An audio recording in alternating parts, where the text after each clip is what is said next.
Welcome everyone to this year's edition of the Eurogas Tech Conference, from Bottleneck to Breakthrough, Unlocking CCS in Europe. And it comes at a very opportune moment with an agreement, finally, on at least amongst member states. Now, those, of course, have to agree with Parliament, but an agreement, at least a step towards an agreement on a 2040 climate target at an Environment Council last night and into this morning, and at a moment when CCS and also BECCS, bio-CCS, has features renewed prominence in getting to that and ultimately a net zero target for 2050. My name is Sonja van Rensen. I'm here to moderate this afternoon for you. I'm a climate and energy journalist here in Brussels. I've been here for approaching 20 years now, covering these kinds of policies. So I've seen CCS come, I've seen it go again, and I'm seeing it come back in a slightly different guise. And I'm also, as of a year now, Chief Strategy Officer at Carbon Pulse, which is a newswire dedicated to carbon markets and the broader net zero agenda. So we have quite a diverse program this afternoon. We're going to kick off in a moment with an intro from your host today. We're going to hear about HyNet, a major decarbonization project in the UK. We're going to have a first panel discussion focused on pipelines and perception. So trying to gather some examples of best practice into how to build out a European CO2 market and how to build public trust and support for such a market. We're going to have a presentation on regulating CO2 transport infrastructure. What kinds of approaches are there out there and how might others learn from those and build on those to move forward? A specific focus on BECCS and the opportunities and challenges that technology in particular faces. A second panel then, taking BECCS as a starting point, but looking also at other carbon removal technologies, which have become an essential part if we want to meet our climate targets, and looking at their role in meeting climate goals, but also in maintaining and building out European industrial competitiveness through a CO2 market. And finally, a wrap-up. We will have time for questions, especially during the panels. We'll aim to fit in a question after our guest speakers, our keynotes as well. Questions are in person only, so you don't need to worry about getting out your phone. You can put it on silent, put it away, and we will have microphones to take your questions. With that, I'll hand over to our host today. I'd like to welcome Cristian Signoretto, President of Eurogas, also Deputy CEO for Natural Resources, Director for Global Gas and LNG at Eni, here to welcome us and give us, I guess, some initial insights into the topic. Go ahead. Thank you, Sonja, for your welcome. Good afternoon, everyone. It's a pleasure to be here and to host such a gathering of experts, leaders, and policymakers around this subject. And because, I think all understand that our biggest challenge in this room is actually how to decarbonize our energy system in Europe, but I would say worldwide as well. But at the same time, maintain a strong and resilient and competitive industrial base in Europe, which is something that is getting to the news every day in terms of priority also for our policymakers. And of course, our main target, as we know, is to reduce emissions by being more efficient, by improving our performances, by increasing the renewable and low carbon energy system in our, let's say, economy. But I think, we come to understand that Europe will be unlikely to achieve the net zero target without scaling up the industrial carbon management technology and solution. I think this is true if we look at the numbers, if you look at the facts. And when we talk about scaling up the carbon management, this takes into account not only the carbon management to our hard-to-abate industries, but also to the biogenic, let's say, production of CO2 or direct air capturing. Those are technologies that they will need to step up in order to make sure that we can achieve that goal by the target that we have set each other.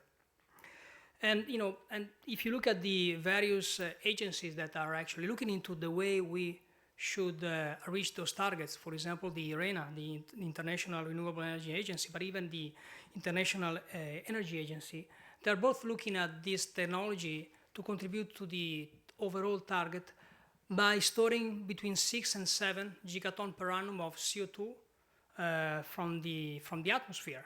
So, which is a sizable amount of carbon that needs to be stored and managed by 2050. And why is that? Why that technology is so important and so relevant for our targets? Well, first, CCS represent a mature and safe and scalable solution to avoid the industrial emissions, as we said before, in particular for those industries which have processes in place which are very tough to decarbonize with other means. And I'm talking in terms of cost, but also in terms of timing, because we have a carbon budget to respect, and time is essential in order to reach that objective. Well, second, I think we all know that carbon removal can also act in favor of addressing the negative emission. So it can be also a source of negative emission for the target, for making sure that also we can wind back a bit the damage that we have created with the emission in the past. And the other thing, and the third element that why is technical so relevant is because changing the footprint of our industrial processes is going to take time, a lot of time. And if you don't have that time, you need to find solutions like this one in order to capture the CO2 from the waste, from the process itself. And I think also the European Commission has seen this potential. And in fact, in the European Commission target, we see CCS playing a role. Because in the end, as we said, Europe cannot decarbonize fully its emissions without that technology in place.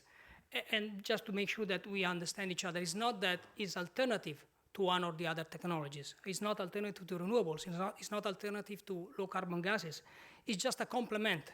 It's just another technological way in which we can achieve the target without somehow making sure that technologically neutrality approach is being kept in our activities. But there is also another thing that I like to mention on this technology. We have seen in the past that Europe has lost leadership in some of the technologies. Even if Europe has been probably the first mover when it comes to moving the energy agenda towards decarbonization, not always we have been able to take advantage of this first mover attitude. Well, in CCS, I think we still have another chance to lead the way, to make sure that we attract jobs and opportunities here in Europe. If we move faster, if we move swiftly. Otherwise, we might be surpassed by somebody else that bring forward the technology and the opportunities somewhere else. What is still missing, though, in Europe, and I think this year will be crucial for that, is a coherent and predictable enabling framework. Because I think we have to be honest. Clearly, this solution, like all the other solutions, they need support at the very beginning, and at least for the few years down the road. Why? Because in order to compete and to decarbonize the economy, you have to support these technologies to ramp up, to build up, and so despite the improvements made in the policy development, and I have in mind the Industrial Carbon Management Strategy and the Net Zero Industry Act, there is still a missing element when it comes to rules for CO2 transportation, market access, and cross-border exchange, and even storage, so to speak, in some of the countries. So predictable, implementable regulation is key for making sure that this technology can live up to its promises. And also we need consistent and transparent carbon accounting and certification for carbon removals, because otherwise we run the risk of not being able to track the effective projects vis-a-vis the projects that are actually not delivering what we expect them to deliver. And this is something that needs to be harmonized among European countries in order to have a business case to invest in. And as I was saying before, this year, I think the European Commission is now shaping two cornerstone initiatives that will lead the way and that will ground the rules for the next years, which are the CO2 market and infrastructure regulation and the parallel framework for carbon removals. Those two pieces of legislation, of works that needs to be nailed down in the next 12 months, even less, are so important to determine how carbon will be captured, transported, stored, and credited into the US economy, into the European economy, sorry. And these are going to be important to understand at which speed this technology will take the ground in Europe. So without further ado, I would say with such a distinguished, let's say, audience of industry leaders and practitioners, will be very interesting for me also to listen to your experience. And so I will actually, let's say, invite Sonia to come back to the stage, and thank you a lot for joining us today.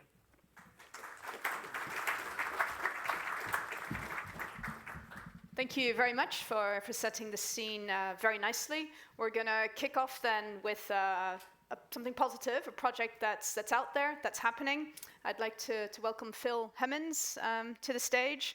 He's currently Special Advisor at Eni CCUS Holding, previously Head of Northern Europe Management of Eni, Managing Director for Eni UK, and probably most relevant today, he was the first Managing Director for Liverpool Bay CCS Limited and has been involved with CCUS since HyNet, the project he's here to talk about, first applied for Track 1 priority status in the UK. So an example of a project that's and we got it. Hit the ground, and you got it.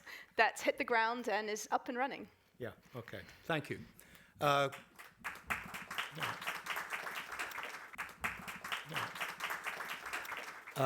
Good afternoon, everybody. Delighted to be here in Brussels to share with you Eni's experience on the HyNet Northwest in the United Kingdom. It is the flagship project in Eni for global CCS.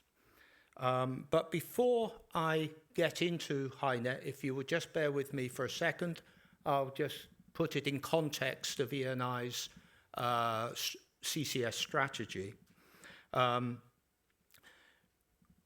Eni sees CCS as a key lever in the energy transition, and as Signoretti said, particularly to promote the decarbonisation of hard-to-abate sectors. CCS can be a catalyst for industrial transformation, which we're going to see about in the northwest of England, generating economic growth, opportunities in our old industrial heartlands, creating new opportunities as we transition to a low-carbon future. Eni's main projects under development are in Europe, particularly in the UK, which I'll go into in a minute, in Liverpool Bay, HyNet and Bacton CCS, in Italy with the Ravenna CCS, and in the Netherlands with L10 CCS. To accelerate the development of our portfolio, the confidence we have in our portfolio, we've actually created a dedicated CCS company called Eni CCUS Holdings, and we've created that in the UK. And last August, we then announced the signing of an agreement with BlackRock's infrastructure GIP fund over the sale of a co-control stake in that company. So it's a joint company now, Eni and GIP. It's still called Eni CCUS Holding. GIP's decision, I think we should all be thankful if we're trying to get CCS off the ground. GIP's decision to join us as a co-investor is a strong endorsement of our strategy and an important sign of the confidence in the future of the CCS sector. Eni is one of the main players in the UK's CCS sector. We're spearheading the development of two CCS clusters. Liverpool Bay is the backbone. It's the one on the left in North Wales and to the west of Liverpool there on this slide. It's the one you'll hear about a little bit more, in a lot more detail in the next slide. The project will be a key contributor to the UK's decarbonisation targets and helps to ensure the competitiveness of regional industries. And again, this is not only driven by us, this is driven by regional industries wanting to decarbonise and seeing a benefit to produce a decarbonised product that they can sell. Even more relevant for this audience, I think might be, I've got BECCS CCS there offshore East Anglia. That is perfectly placed to become the UK's first cross-border CCS project, providing cost-effective decarbonisation solutions to both East Anglia and the Thames estuary in the UK, but also attracting CO2 flows from the northwest Europe. It is only 200 kilometres from Zeebrugge. Thanks to its geographic proximity to the continent, the CCSA have even shown that the emitters in the north of Europe can save up to 20% in their transportation and storage costs.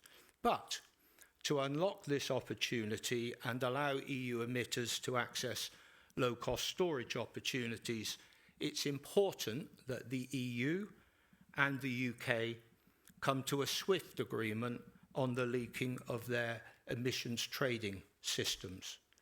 And I know both are willing to work on it. We'll just have to hope it can happen in a fast time next year, because theoretically, if it was agreed for cross-border transportation, BECCS CCS could be ready in 2030. But now, to prove it's not all just theory, I'll move on to Liverpool Bay. Liverpool Bay CCS, so the title is HyNet. Okay, so HyNet is a collection of emitters based up in the northwest of England and in North Wales that came together with us as the transportation and storage operator for ENI had a series of old gas fields that are now decommissioned, sitting offshore Liverpool Bay, very, very close to only the second biggest industrial heartland in the UK.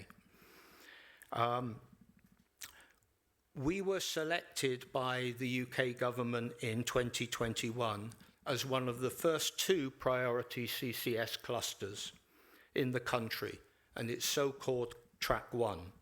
This effectively meant the UK government supported the creation of a regulatory framework that would incentivise this group of local industry emitters to decarbonise their activities via transporting their CO2 through Liverpool Bay Transportation and Storage Network. HyNet,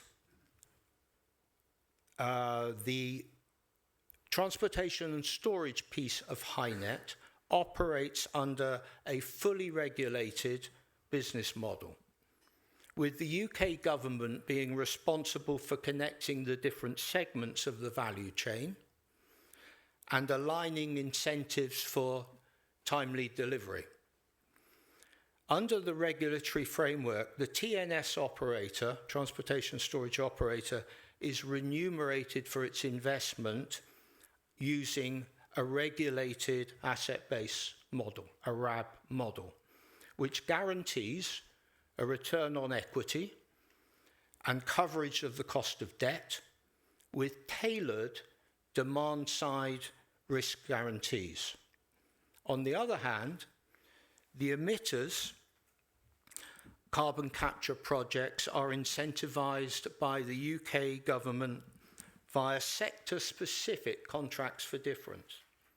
So, as a transportation and storage operator, ENI is responsible for transporting the carbon dioxide from the emitters selected by the UK government to safe and permanent storage in its depleted gas fields. This is possible thanks to a highly efficient, cost-effective repurposing. And again, it's about having industrial sites close to potential storage sites. We're going to repurpose 149 kilometers of offshore and onshore pipeline, together with reusing some of the offshore infrastructure. And we only need to build 35 kilometers of new pipelines to connect the emitters to the Liverpool Bay network.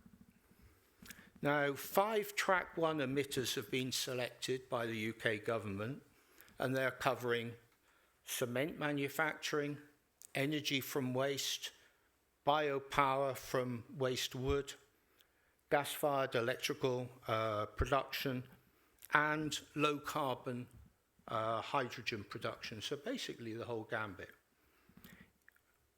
ENI reached FID on the Liverpool Bay CCS in April 2025, followed in September by the first 2 anchor projects, the anchor emitters.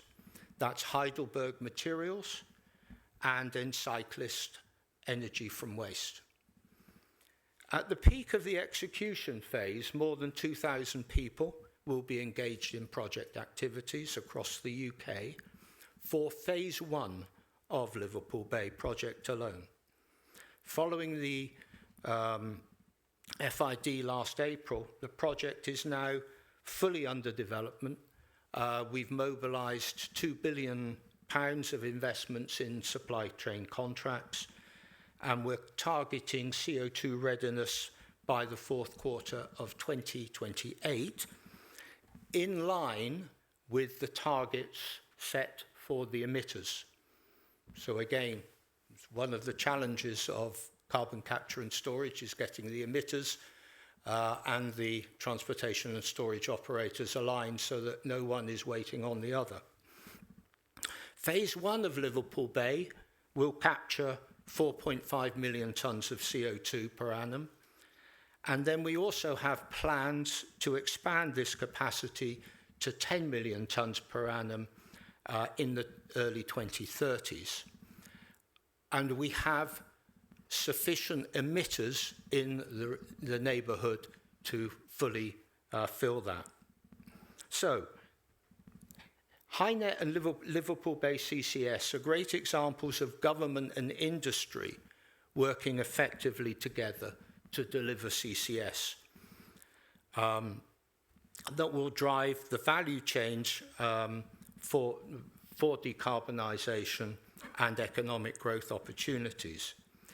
The regulatory and economic framework that the UK government put in place to support the development of, and we all know this because we're in the room, first-of-a-kind project, was key to providing confidence to investors and industrial partners, while leveraging existing infrastructure and local supply chains to maximise cost-effectiveness and benefits.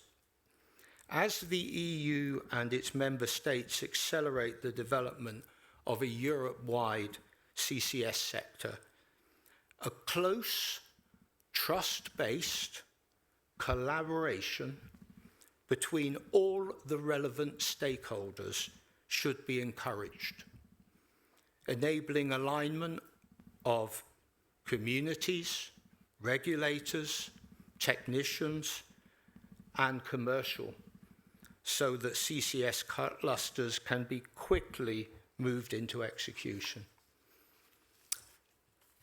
That's all I had for you. I hope that gave you an insight. It's a big project. I could probably talk for 2 hours and still not cover it, but hopefully you found that worthwhile.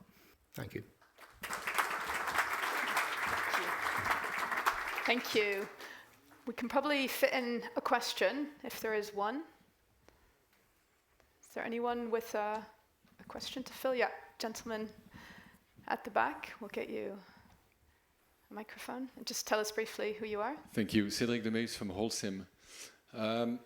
Some of the things that you explained, you managed to get to FID, Heidelberg managed to get to FID, because the UK CCS model, at least for track 1, was covering the risk of the entire value chain, not just CapEx, but also OpEx, covering emitters, transporters, and so on and so forth. Do you have a view on whether this is replicable at EU level? So whether the EU has the capacity to come up with a de-risking mechanism that would complement the Innovation Fund to make sure that it's replicated across Europe?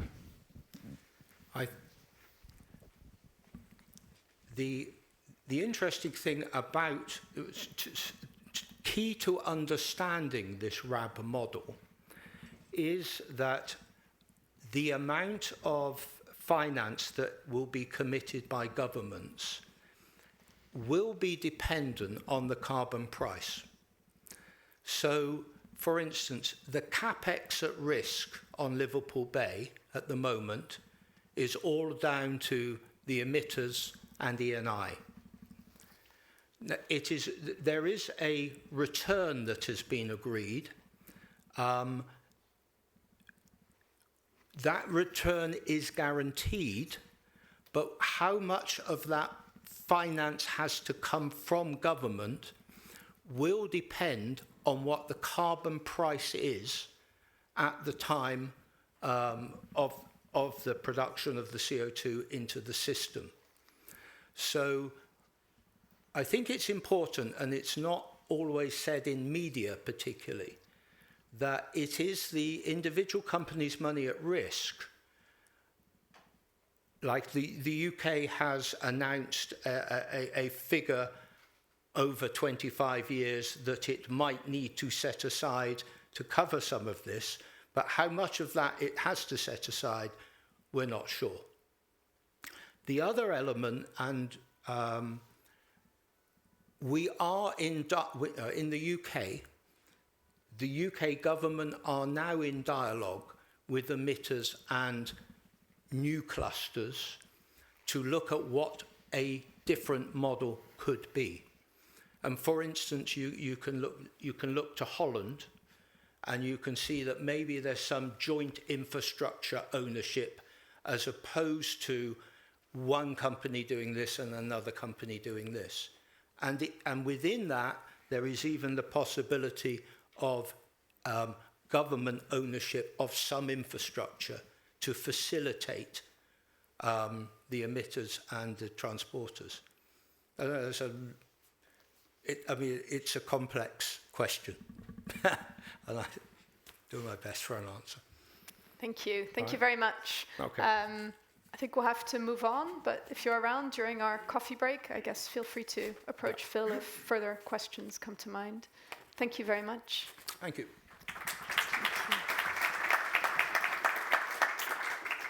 I'd like to welcome up the members of our first panel in that case to talk a bit more about policy, regulation and public perception. So that's Susanna Seles, Minea Katuti, Rossan Papazov and Victoria Bettina. If you'd like to come up, you can help yourselves to a seat.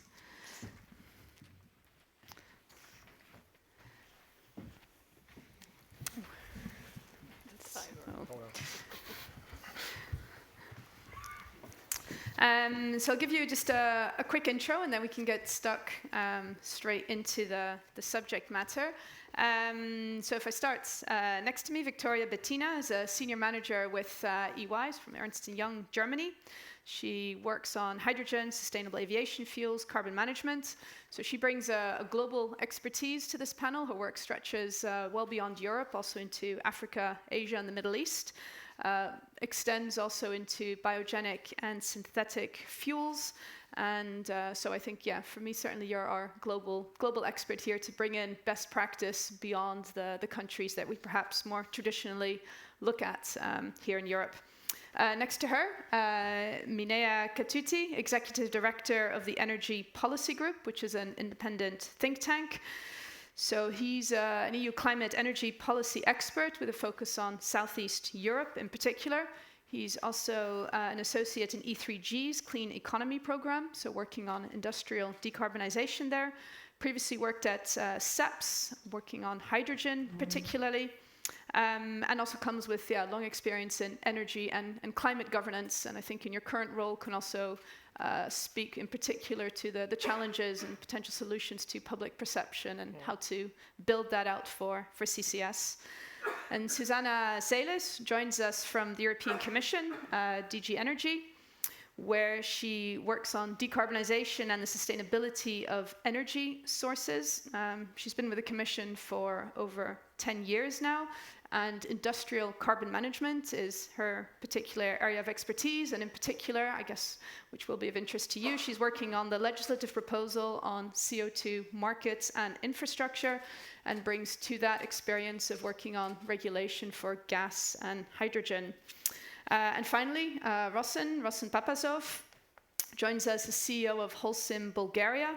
He has over 20 years experience with Holcim, previously also held CEO positions with Lafarge South Africa, Holcim Azerbaijan, and also senior management with Holcim Belgium and Holcim Romania, a background in business and finance, and brings an on-the-ground perspective, a little bit to complement what we just heard from Phil in the UK on what's actually happening with CCS projects on the ground. So what we wanted to do to kick off this panel was just bring up the results of a poll question that was put to those of you who registered upon registration. So you've already answered it. You don't have to do anything immediately. And the question was, what's the greatest obstacle to scaling up carbon capture technologies in Europe? And there were 4 responses. You see them up there. The lack of a regulatory framework, lack of investment, public perception, limited CO2 storage and transport infrastructure. And the answers were, as you see them there. So the most common answer was a lack of investment, followed by regulatory worries, followed by the CO2 transport and storage. Interestingly, I don't see public perception up there. I'm sure some of our panelists are going to say, well, you're missing a trick. That is actually an obstacle. But that's what came in from I guess those of you in attendance here.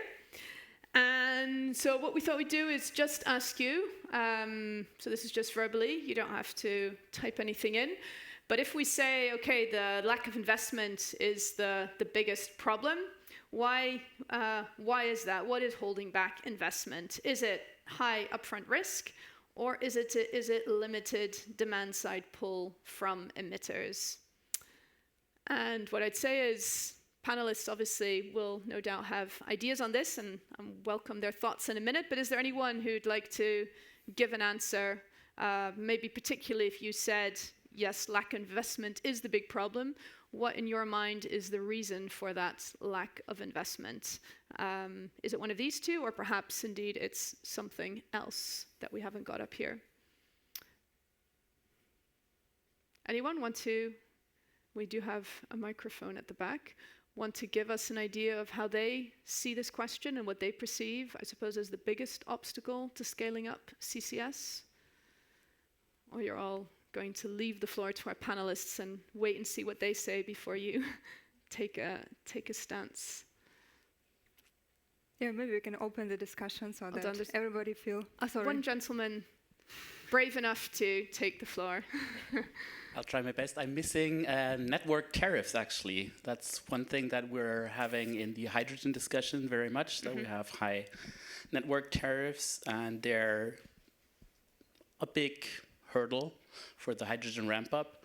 And since all, I guess, of carbon infrastructure, transport infrastructure has to be made like from scratch new, and infrastructure cannot be repurposed as it could be for hydrogen, I guess.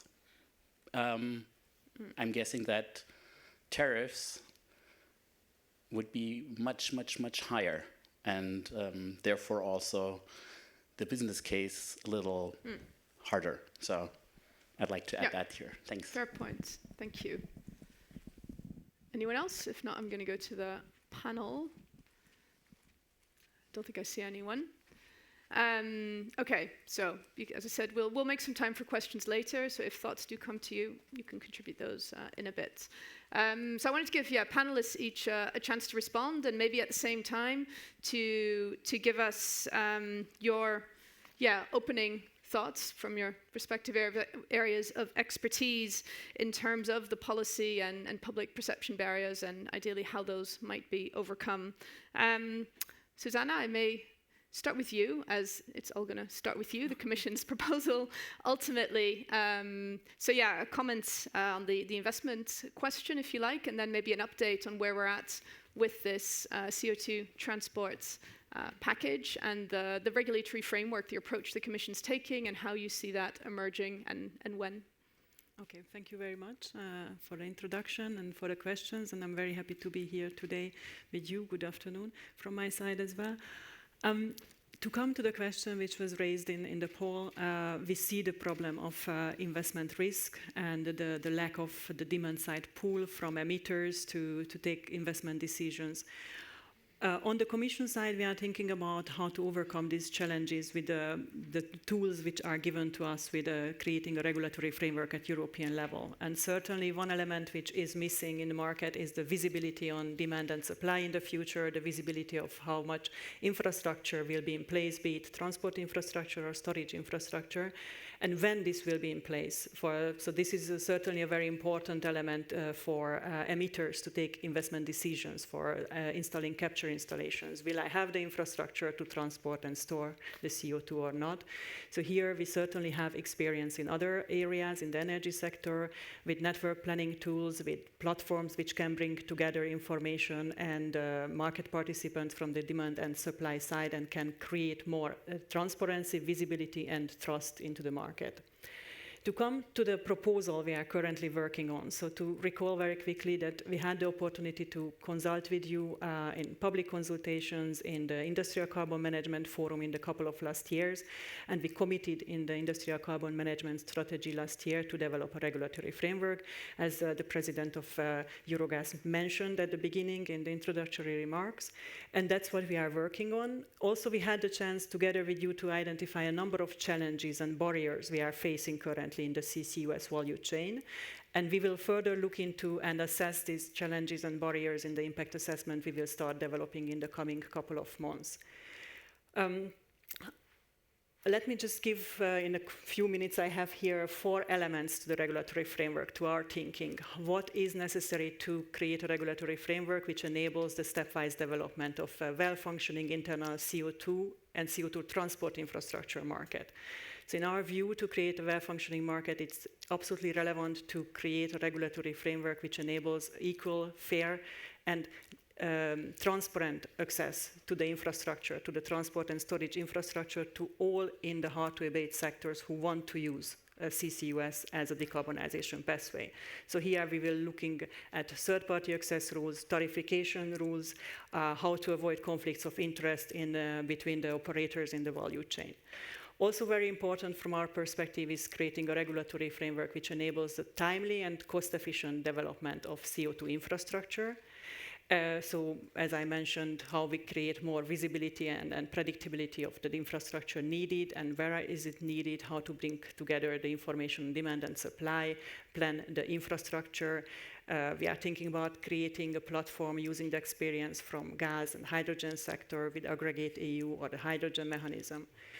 And a third element is, of course, to remove the barriers which we identified, especially to the cross-border trade and cross-border flow of CO2, be it barriers which are arising from international protocols like the London Protocol, but also technical issues, thinking about interoperability, the quality of CO2 transported, and be it interoperability between cross-border, so between member states, or between the different transport modes we have to consider here, so pipeline and the non-pipeline transport modes.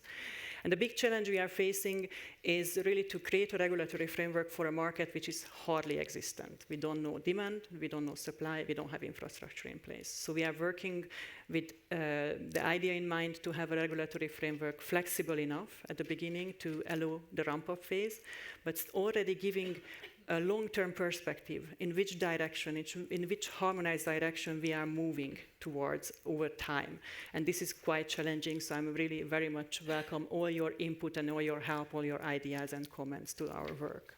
I will stop here and happy to answer any further questions. Perfect. Maybe just one immediate follow-up. So you mentioned gas and hydrogen. In terms of the overall approach to the regulatory framework that you're taking, is that something that's likely to be, I guess, inspired by what we've done for hydrogen, for example, so something very granular and taking everything very precisely, or could it be starting smaller, simpler, and then building out to a more, I guess, sophisticated regulatory framework as the market ramps up?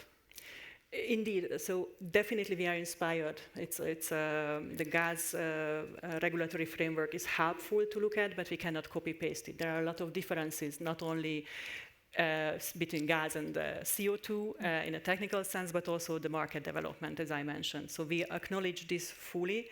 The hydrogen regulatory framework, in my view, has the strengths of a stepwise approach. So in our understanding, we created a regulatory framework which already shows what will be applicable in 2033, because member states decided that 2033 is the date where we will move to regulated tariffs and regulated third-party access, so the full regulatory framework. But until then, there is flexibility. Negotiated tariffs or regulated tariffs, negotiated third-party access or regulated. So this is certainly inspiring, but still it's not the same as hydrogen, because we are still a step ahead of that in CO2. And we do not see it in the same way. We don't believe that there will be an interconnected CO2 network across Europe. The aim here is to bring from one point, the capture point, CO to the utilization or the storage. So it's a one-way infrastructure with a very clear goal, and this limits, in my view, of what we are looking at. And we are dealing with uncertainties, as mentioned, so we have to start small and then create a framework which can grow with the market. Okay, thank you. Rossen, maybe we'll come to you. So to complement lots of plans, maybe give us a sense of what's actually happening on the ground from your perspective, and also feel free to come back to the poll, but maybe also a comment on, so you've heard from Susanna, what's to come. I guess, what do you most need at this point to be able to move forward? Good afternoon from me as well. It's a pleasure to be back to this tech conference for a second year in a row in order to share the experience, like Sonia said, from the ground, from a perspective of a hard-to-abate industry that is contemplating a very ambitious decarbonization strategy and roadmap. And when I say contemplating, I mean with specific efforts and projects on the ground. I'm representing Holcim, and I would like to comment initially the results from the poll, which were quite interesting for me. Maybe we can bring back the slide, Sonia, if that's possible. Can we do that? What came on top was the lack of investment, and the perspective that I would like to share with you is slightly different. In fact, Holcim is a front runner in the decarbonization agenda of the cement industry, with already as of yesterday, 8 EU-financed CCUS projects in Europe, and at least as many in the pipeline. So since Innovation Fund started several years ago, there has been, if I'm not mistaken, 18 projects in total that have been granted financing at European level. I speak about cement industry only. And as of today, none of those 18 projects has reached FID. And the reason for that is that there is still too much risk in the execution site, predominantly related to transport and storage infrastructure. And what is surprising to see is that this only came third in the poll. So in a way, what I'm trying to say is that the lack of investment to a very large extent is related to the risk that is still in the entire CO2 value chain, and especially in the storage. We have seen in the slide that was shared from the presentation of any strategy that all the projects for developing storage sites are offshore. And as a matter of fact, in Europe, we have a number of countries or installations that are landlocked and for which it's going to be ineffective economically to do offshore storage. So for successful decarbonization at European level, we definitely need to take care of two things predominantly. First, that there is sufficient storage options, not only offshore but onshore as well. And second, that we de-risk operationally the transportation part of the CO2 value chain, making sure through financial instruments and regulations that the risk of the emitters which are capturing the CO2, transport operators and storage operators, is mitigated at an operational level. So in this context, we have launched our Eastern Lights project 2 years ago, which is led by Holcim Bulgaria as coordinator, in which together with 19 partners from 8 different countries, and these partners represent the industry, research institutions, universities, industry associations. We are trying to develop at an industrial scale level an onshore storage in Eastern Europe, in our specific case in northwest Bulgaria, which would have the potential to become a regional CO2 storage cluster. And in this project, we are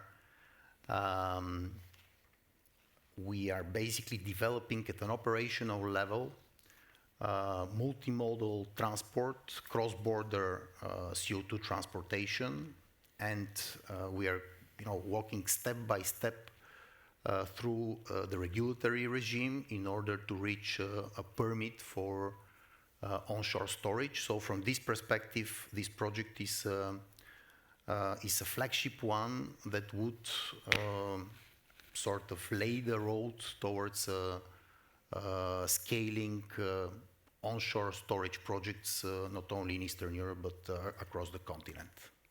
And I'll stop it. Okay, thank you.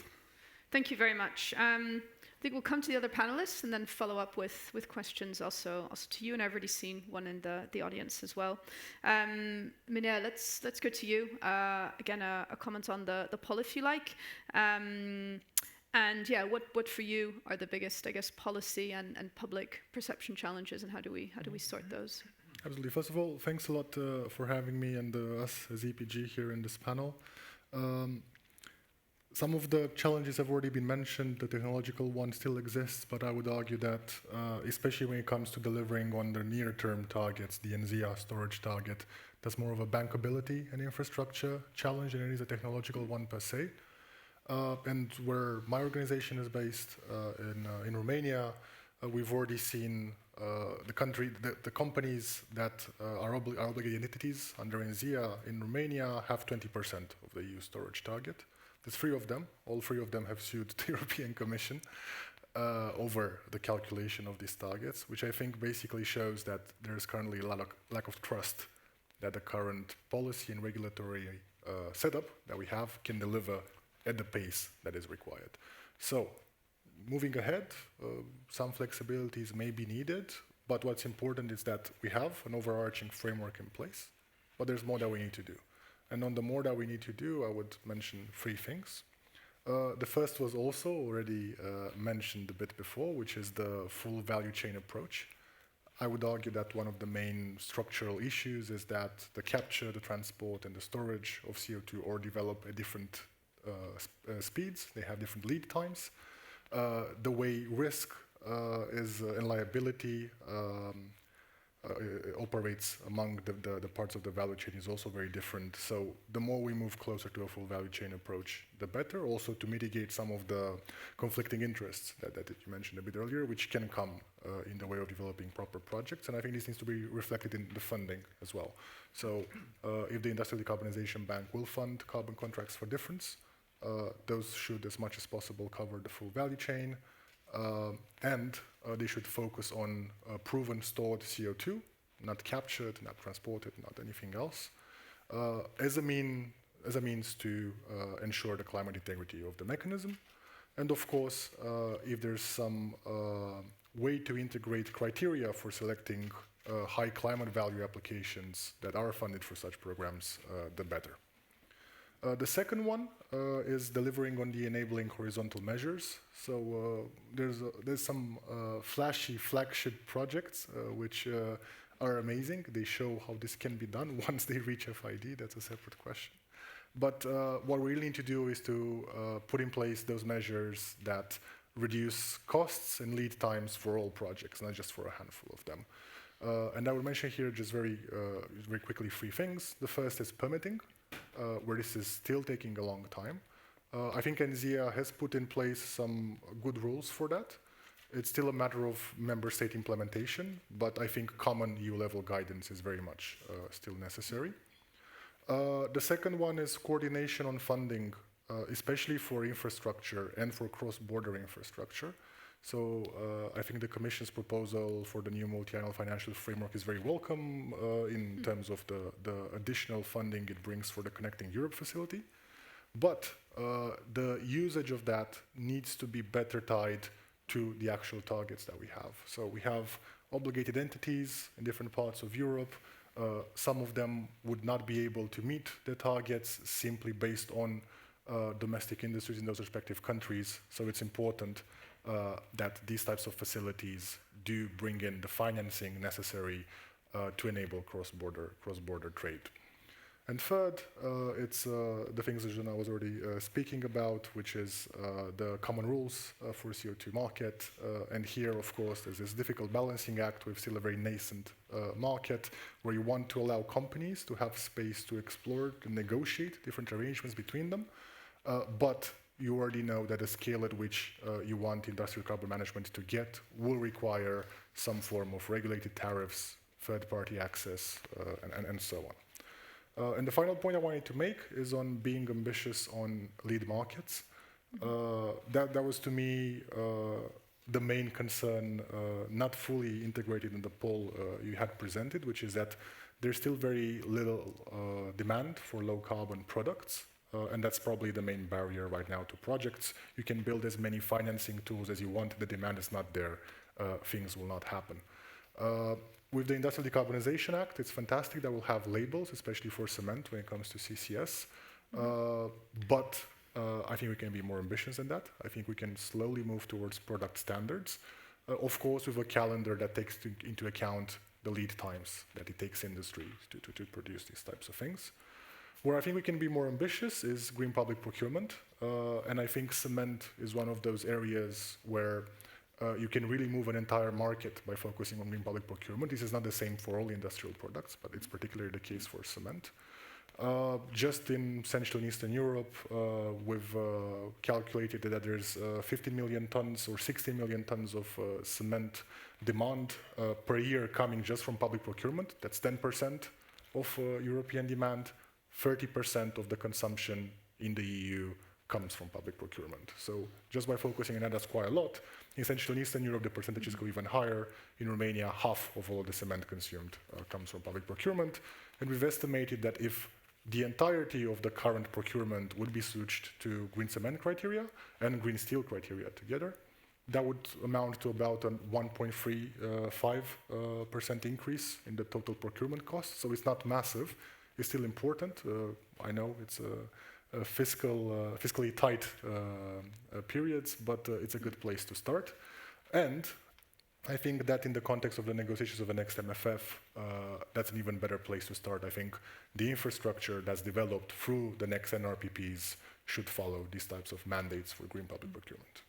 Okay, thank you. Yeah, a very comprehensive list, and indeed I hear some echoes of what others have said in terms of what needs to be done. Victoria, I come to you. I'm the last one. You're the last, but hopefully you can, bring us a more outside-in perspective. Does all this sound very familiar, or are there other lessons that perhaps we haven't come across yet? Maybe to say something different, because all points I find it very, very important. But maybe let's, from my side, step back. I think in Europe we have really great ideas how to decarbonize or defossilize industries on transport. There are a number of policy and regulatory framework which make sense from one side and also support the net zero. My personal feeling, and when I work with industries itself, we forget about big picture. So we always focus on something, otherwise how to support hydrogen or derivatives, how to support CCU or CCS, but we don't see this transition pathway. So again, from my experience working with industry companies, they have different options to decarbonize. Yeah? So there are a lot of discussions going also for CFD support on hydrogen or green hydrogen, blue hydrogen, how to use fossil carbon to produce e-fuels, for example. Yeah? So there is a lot of ideas in every area. You will find the demand itself, their need, because the policy at the end, otherwise it's EU ETS, or it's a carbon management strategy that puts also a 50 million tons target. There is a pressure, simply. But as already mentioned, the demand itself for CCS as a product is not really feasible yet. Because, it doesn't matter what we talk about. Infrastructure is not there. Yeah? When it will take place, how the implementation route, the action plan looks like. Yeah, like we worked, for example, for the DRC corridor, and we had just a discussion before the conference. I was impressed myself, actually, when we took really the practical assessment how in Germany it works to get the permits to build the infrastructure or the pipelines itself. And I was surprised that it could take up to 5 years to get the approvals. And I was like, oh my God, but the theoretical experience tells us that it is like a fast-track projects, everything works perfect. But when we talk to the BASF that also have built a few years ago the pipeline on their production side, they said it was first unclear whom should we contact. Yeah, because in Germany we have the states, different authorities, and then there's a different rules how it applies to start this permitting processes. The big issue, and I think this was also the part of the outcomes, is actually the public consultations, because there is not yet enough knowledge at all from the people who are not really involved in the decarbonization part, how it works, why are we doing it, and why we build pipelines, especially next to my house. So this, or like a lot of people, they're thinking we support further through the CCS part, further oil and gas sector development, so which is not really something nice. So when it comes to infrastructure, very challenging, and again, as Susanna mentioned as well, cross-border procedures or interoperability. It was exactly the same through this practical experience. It seems like, for example, the Netherlands, again talking about the DRC corridor, everything goes smooth. The project could get an FID, the investment support, then it comes to the German border. Then you have a different quality requirements for CO2 transportation. Then you have different stakeholders that also they have the tariff system ideas, the way how they work. And in the end, you need another 5 years to get the business case done. So it's quite challenging. So that's why I would fully agree that the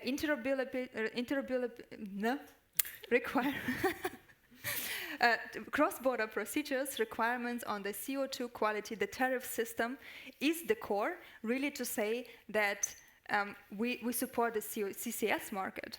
Because again, if we talk about European countries, there is different potentials for CCS. Germany itself does not have enough capacity to store carbon. The same with the Netherlands. So it's you have to see from the big picture perspective.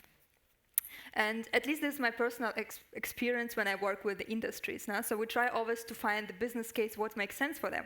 Because again, like, I mean, we all want to meet net zero or whatever you call it, but at the end, it is about still business. How we can create the value out of this decarbonization part, how I can, as a business, earn further money and stay green. Yeah? And maybe to add to what also the colleague said, from the ETS, ETS could be one or is one of the pushing policy regulatory framework for the industry. And if we talk about, for example, aviation, then if you physically tank basically the product, then you can get free allowances. So here you can say, as a off-taker, you might have financial benefits at some point because you get free allowances on top. No? So somehow it makes sense for you to buy or to pay for the premium product because you have some flexibility. In our case, again, talking about industries, it's not there. So maybe we have to think of, again, how to create value, again, financial, not only the environmental part, from the policy perspective, to basically also support not on having a combination of different tools. As we see in UK, like the country itself started to work, and this was my team in UK, actually 6 years ago, to create CCU, CCS network, policy, regulatory framework, CFD, it was 6 years ago. Yeah?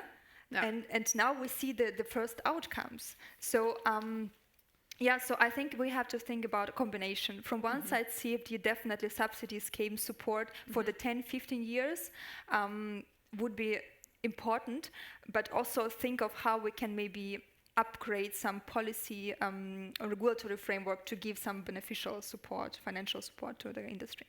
Okay, thank you. Yeah, thank you for complementing what the others had already said. I've certainly got some follow-up questions, but I know there's at least one question waiting here, so we'll take you. We'll get you a microphone just to see. Are there any other questions? Because I would suggest we could take 2 or 3 and then come back to the panel. But go ahead. Hello, I'm David Vidruna from ČEZ, Power Utility in Czech Republic. Actually, question to Rosen Papazov or also to the other colleagues. I mean, we have heard about the risks related to the transportation and the storage of the CO2. So do you mean by that technical risks, or are there some other risks?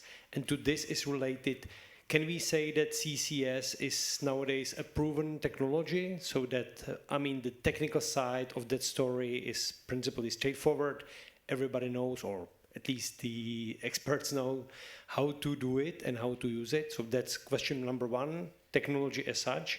And the second one is like, what is the cost per ton of CO2? So that we can also compare it with the other things. I mean, if we see that it costs like 50 euros per ton, we have a great business case compared to EU ETS, and it would be a wonder if we will not change it into like a big success. If we know that the cost is like 150 euros per ton, then of course it may be a different story. So I would like to hear opinions on that from the panelists. Okay, thank you. Are there other questions? Does anyone else? I don't think so. So Rosen, I'd say go ahead. So starting from the first question, the risks on the transportation are purely operational. We don't speak about risks with the technology because the technology is existing, it is tested, it is working. So I speak about practical things. So you have captured the CO2, you have, I'm just giving a practical example. You have captured the CO2, you have taken the credit, and then you're transporting it to a terminal that has to ship it afterwards through a ship to the storage site.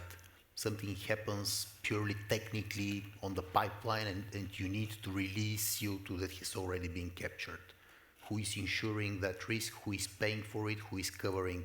So unless there is a very specific regulation about that, it would be very difficult the entire project to be insured or the investor to have a good night's sleep, that everything is in order. Coming back to your second question regarding the cost, that's a very, very critical question, and unfortunately the answer is not straightforward. because in different project setups, you can have very, very different business models. And the more complex the business model is, the more expensive it becomes. And this is why I said at the very beginning that we should look for very practical solutions between the CO2 capture and CO2 storage. And ideally, these storage sites should be as close as possible to the capturing plant in order to optimize the cost and have economically feasible models. Because, as you rightly said, there are two parameters that are unknown. One is what is the cost, and like I said, this depends on the whole setup of the CO2 value chain. But then the second very important question is what is the price of the CO2 quotas, which today is unknown as well. Yes, as like I said, as a leader in the decarbonization in the industry, we do have our assumptions that we use in order to calculate our business models 20 years ahead, but they're all dependent on assumptions on the development of the CO2 price on the market. And that makes investment decision extremely risky, especially when we speak about a very long period of time and factors that are beyond our control. Okay, thank you. I'd have maybe just you can speak to that, a follow-up question around building public acceptance. So if you say risk is mainly operational risk, presumably there's part of that, or one element of that, especially if you want to do onshore storage or you want to build pipelines, is people are going to say, yeah, we don't want that. So how do you, I guess, how big a problem, it didn't come up in the poll, but how big a problem is that, and how do we overcome it? And I guess you might all have something to say on that, but yeah. I wanted to address that, but it was going to become already too much because I started from the top pieces that came from the poll. But indeed, public acceptance did not come at all, and it's absolutely critical when you speak about project on the ground. Just before I come to this point, there are two other points that I want to make that are super important as well. One is the fact that the regulatory framework is not developed to the necessary details for a project to be executed in a timely manner. What I mean is that 10 years ago or more, the European directive has been transposed in the member states, but the reality is that since there is no single project that has taken place, the detailed regulatory framework has not been developed. And now that we go with the real project on the ground, we are discovering gaps, and we are working with the authorities in order to fill in those gaps. And then the second point is that an execution of a CO2 storage project is very different from, for example, a project for mining raw materials. And then there needs to happen capacity building on the side of authorities that are in charge for the permitting regimes in order to bring them on the page of the agenda that we have, and the fact that, coming back to the technology, this is a technology that is tested, that is, there are no doubts about it from technical perspective. And then this is what's going to help shape the public opinion. When you come with a strong institutional support, when you come with a storyline that is credible, then we can have the people on our side, because let's be honest, I mean, there is no way that we can make possible a CO2 storage project without approval or without endorsement from the local stakeholders. Okay, thank you. Anyone else want to? Yeah, happy to. Come on that. Also to reflect a bit on the question that was posed earlier about the technological readiness, I would argue that the technological barriers are faster to solve than the social ones sometimes. And to me, the results of the poll also show that we're in a Brussels-based conference, because when you try to speak with people on the ground, the picture changes a bit. I would say that across, so first of all, in the places where we've had projects that have either stalled or been cancelled because of public opinion, the recipe is relatively similar. You have late engagement with local communities, which leads to loss of trust, which then, of course, starts building hurdles for project implementation.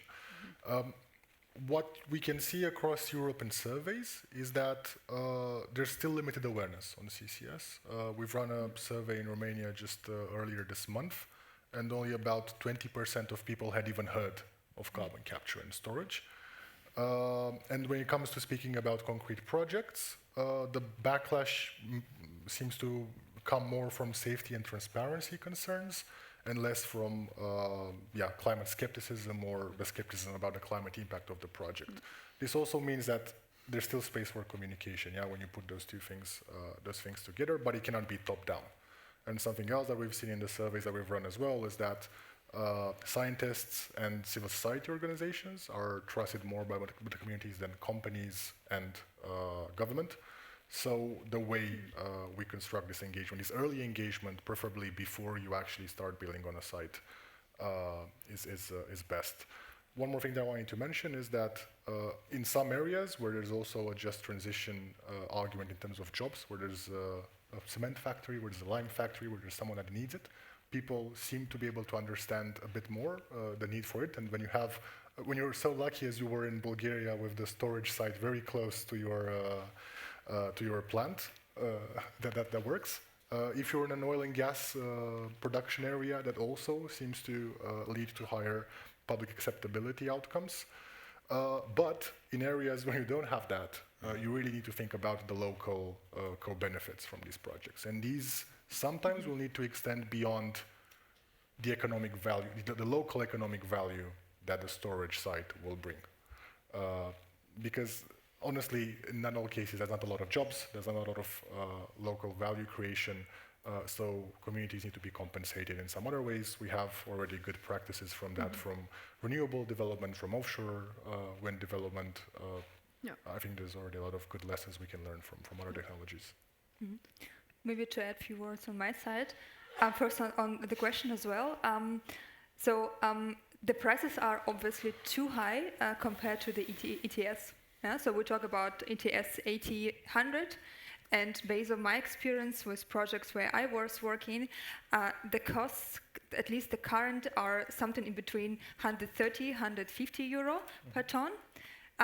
So it's already not bankable. No? So we're coming to the question how to create value out of it. Why do we need subsidies and CFD contracts? Because this is exactly the idea where you put the price down that is acceptable for the off-taker.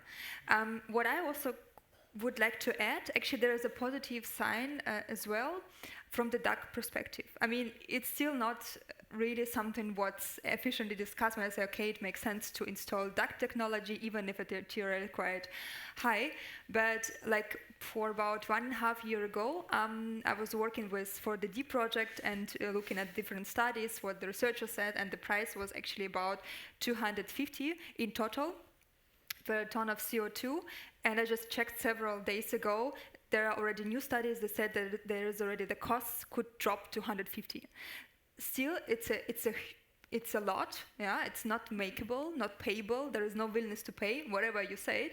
But at least you see the positive trend here. And just to add, there is also in the Netherlands the first European, let's say, project beside UK and Norway that reached FID stage close to the Rotterdam to capture and store or to inject the first, I think, 3 million ton in 2026.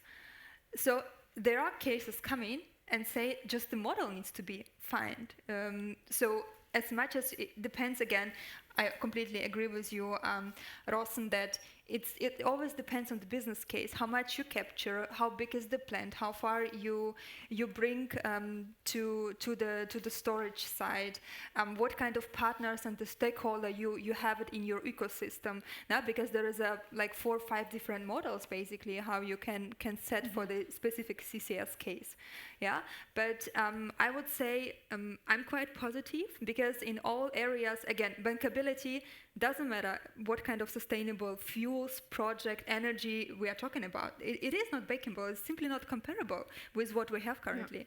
But I see the positive case, especially like, again, from the global perspective, our Europe area is something unique because, I mean, we say the awareness is not yet there, not at the level what we want, but we are quite aware why we're doing this.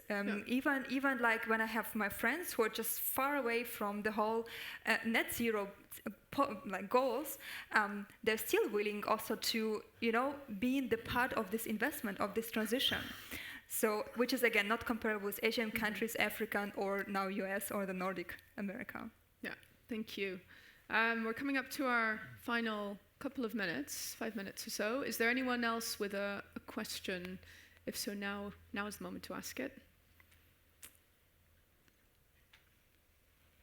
Is there anyone?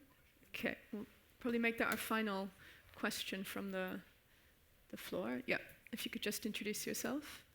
Hello, my name is Hans van der Vorst. I work with CCS. And does the panel have a view of when the carbon border adjustment mechanism starts and the importers in the EU have to obtain certificates, pay for them?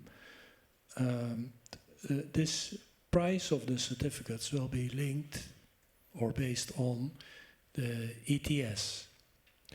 And some expectations are that the price will increase because of that. What are your perceptions of prices increases to above the 60 to 100 euro per ton range? So you mean of the ETS price? Yes. Going up, and therefore the ETS providing more of an incentive. Yeah, for then CCS. a lot of investors will be naturally very interested. Maybe, Rossen, a view from you on how you, I guess, see the ETS evolving as a potential key part of the business case. How significant is that? So the question had two parts, and I will address them separately.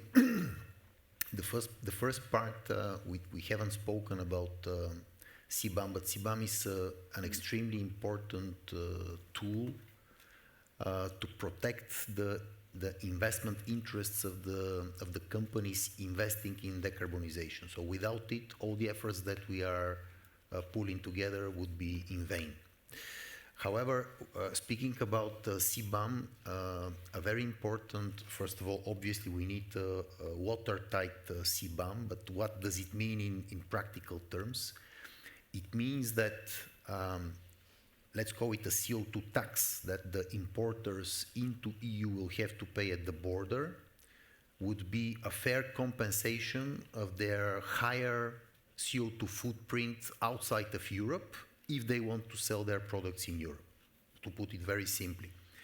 But in order to have this in a fair manner, the reference value against which we are calculating the obligation of the importers is super important, and for the time being, this has not been defined precisely. And because of that, by the way, CBAM should effectively come into force in 1st of January 2026. And by that time, we need an arrangement of a reference value in order to start or to kickstart the operation of CBAM. And the other important thing is, I don't want to go into details because we can talk for half an hour about that, but the other important thing is the watertight manner of operation of the CBAM mechanism.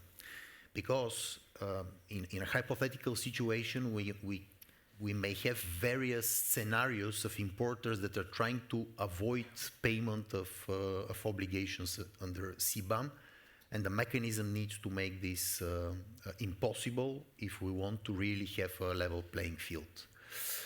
I'll stop there in order to give the opportunity to my co-panelists to address the question. Okay.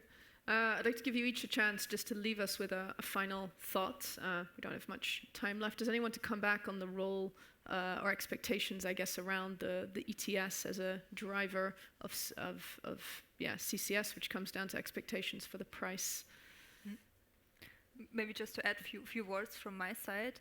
I personally believe, and again from the evaluation of business case, what I see, ETS prices must be higher. At least reach 200 euro at least. But the last updates, what I have seen was from Bloomberg officially, that they said in 20 2030, the price can be by 150 euro, which is, again, not really enough.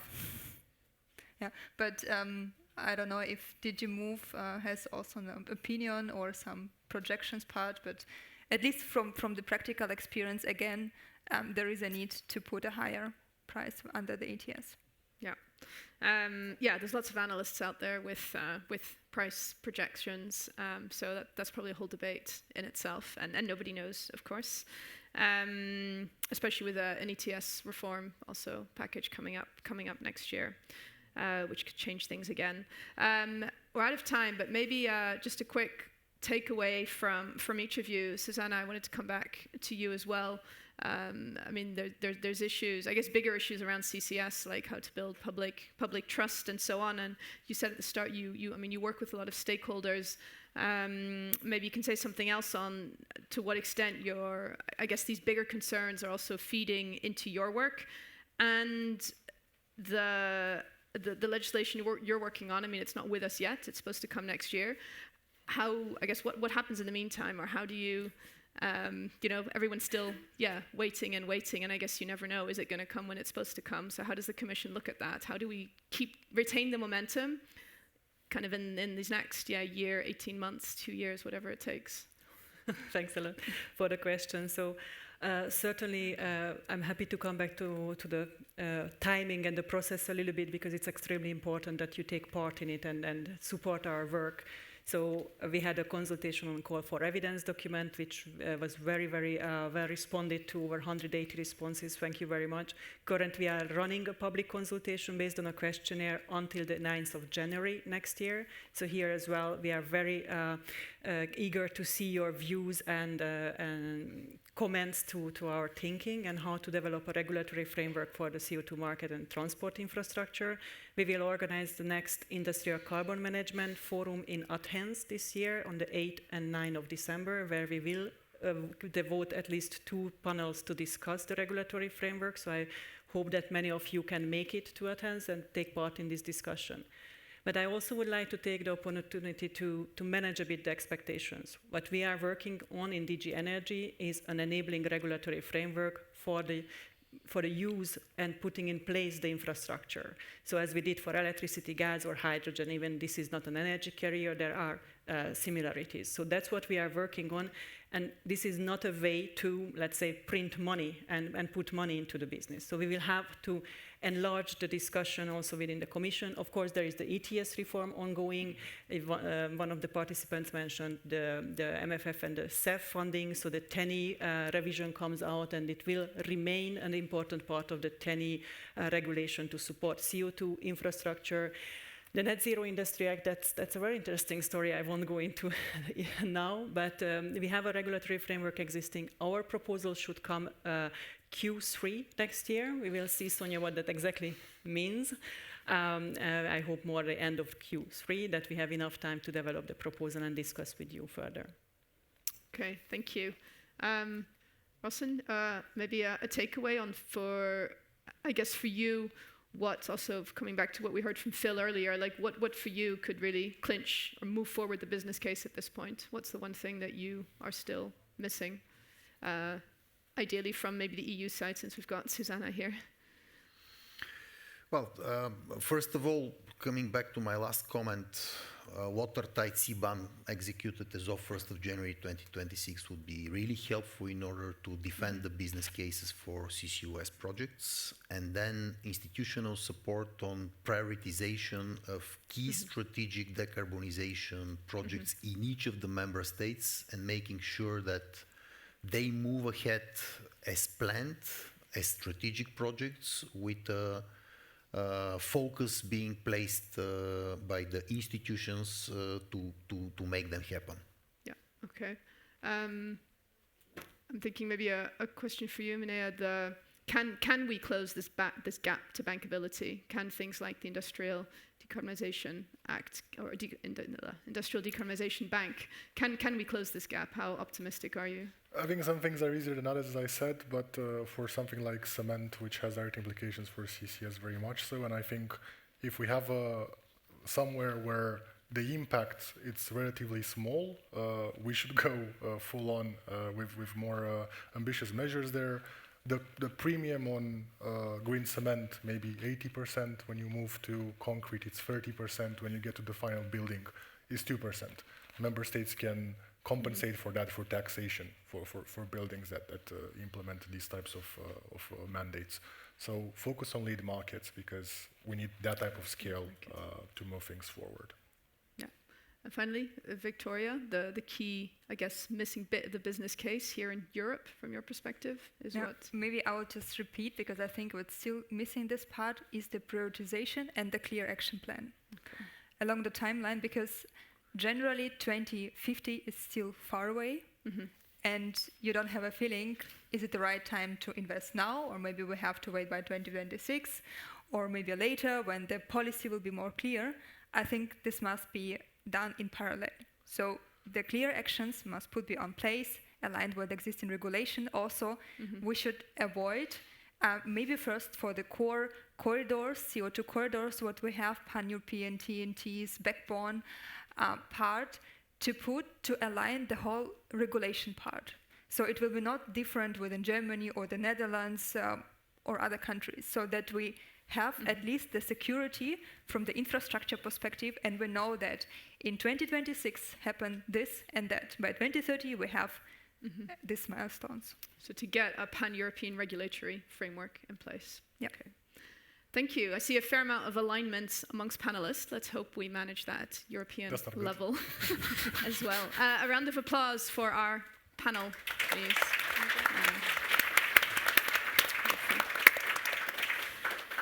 Which means you're free to go. And we've got one more speaker to take us through to a coffee break. I'd like to welcome Adrian Nicol. So he comes to us from the Florence School of Regulation, part of the European University Institute. He's a specialist on CCS, and in particular the regulatory and technical challenges when it comes to CCS infrastructure.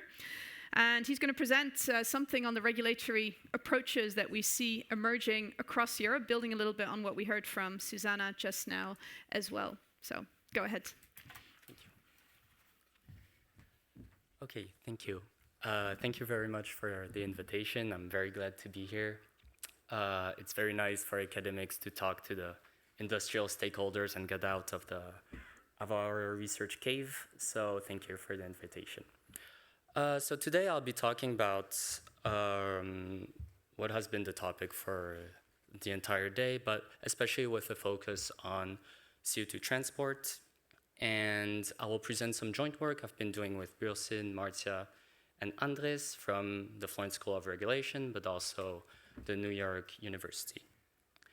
So a lot has been said already, but I'll try to bring some other new information to the table. Basically, I just want to present one figure today. I only have 10 minutes, and I know we're a bit late for the break, so I'll try to go as quickly as possible. But basically, I want to map the different regulatory frameworks of various regions in the world. And to start with, let's start with the x-axis. It is something that I call the policymaker axis with some quotation marks. The idea is that depending on the country you're from, some of the things I'll mention here do not fall in the hands of policymakers, but that's a detail. So the idea is that policymakers can support CO2 transport projects, or they cannot. So on the left-hand side, no support. On the right-hand side, direct involvement. Policymakers are part of state-owned enterprises which are directly involved in developing CO2 transport projects. And somewhere in the middle, you can have all various forms of intervention. This intervention can take the form of network planning. This can take the form of early support measures, so supporting emitters through subsidies, carbon contract for differences, or you could have also support to the transport operator, and so on and so forth, and also risk mitigation measures. Along this, you have what I call the regulatory axis, so this is more self-explanatory. The higher you get, the more mature your regulatory framework is. And in this framework, I only consider 3 criteria for this axis. It is there a regulator in your country? This can seem like a trivial question, but you'll see that in some regions, this has been subject to debate. Then the second aspect, is there any access conditions? So we've mentioned regulated third-party access, negotiated third-party access. Is there any consideration of this at all? And lastly, strongly related to this is the pricing. Is there regulated tariffs? And if that's the case, is it distance-based? Is nothing said about it? Is there a RAB model, etc., etc.? So these are our two axes.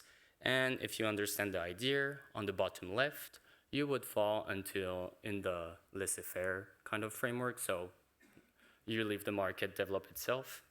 And on the bottom right, that would be the state-reliant or the subsidy-reliant stage, where you really depend on direct involvement of the policymakers / public authorities.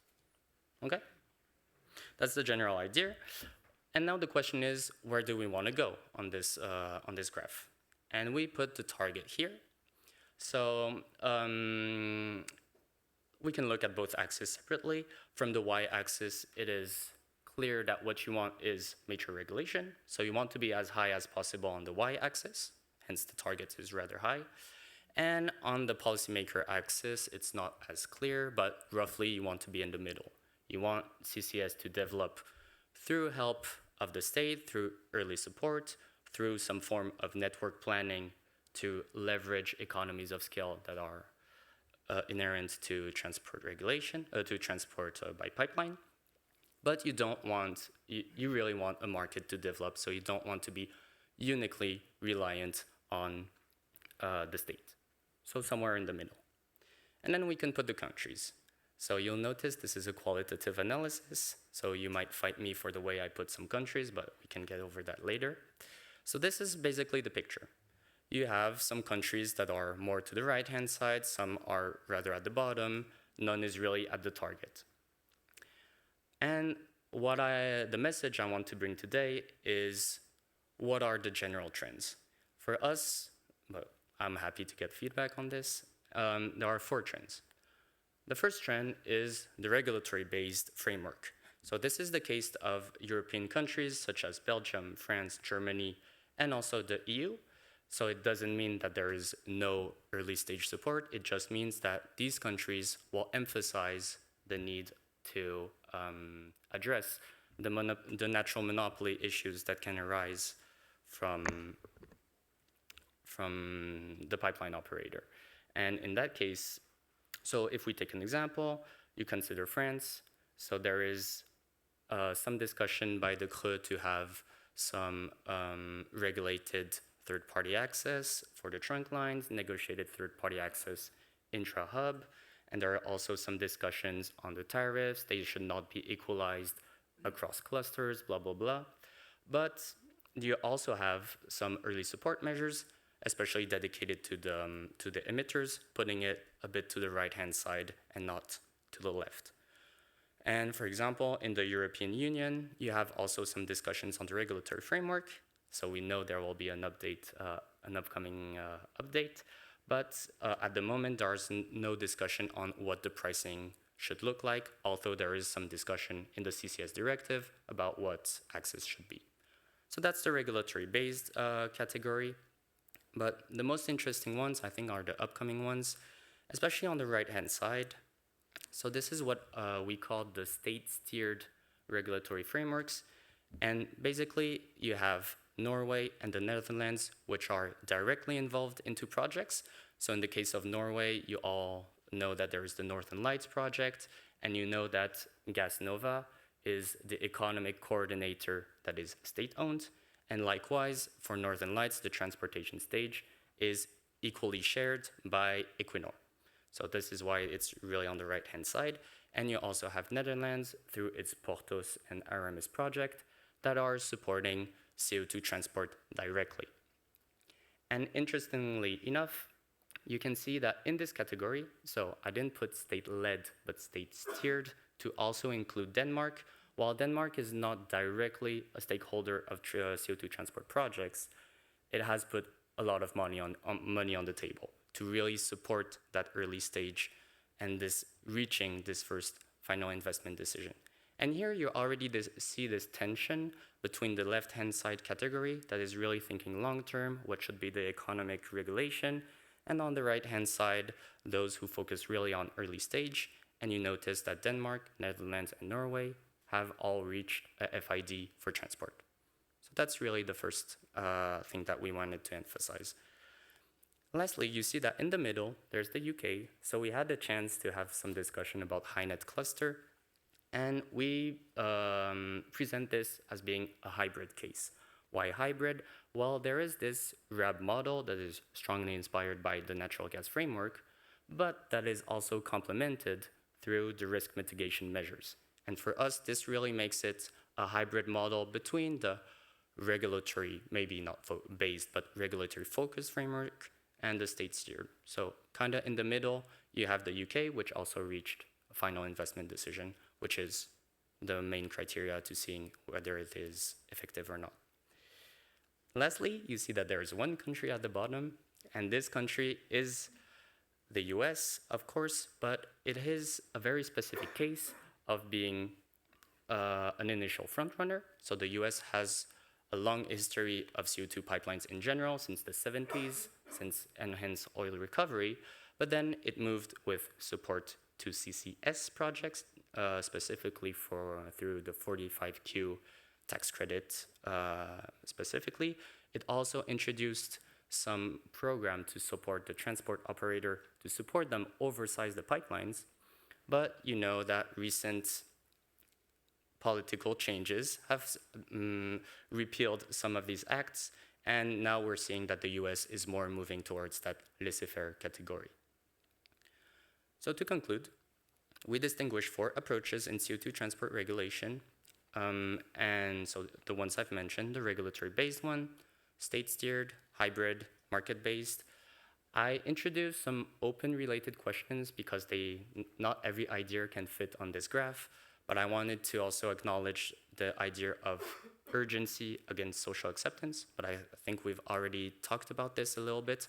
I'll just add a few words saying that there are many states that are considering expropriation powers.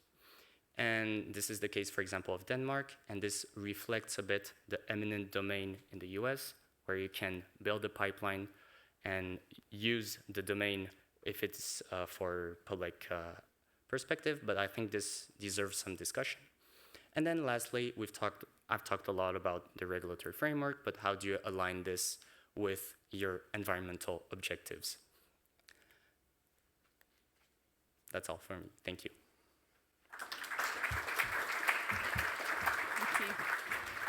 Thank you. Does anyone have a burning question for Adrian? Everyone's desperate to get to coffee.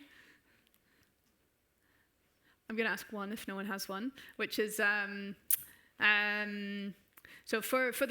a lot of countries are still very early stage, and I guess the EU in part is as well. So what's the most important policy or regulatory step that needs to be taken to get you on a path to an FID?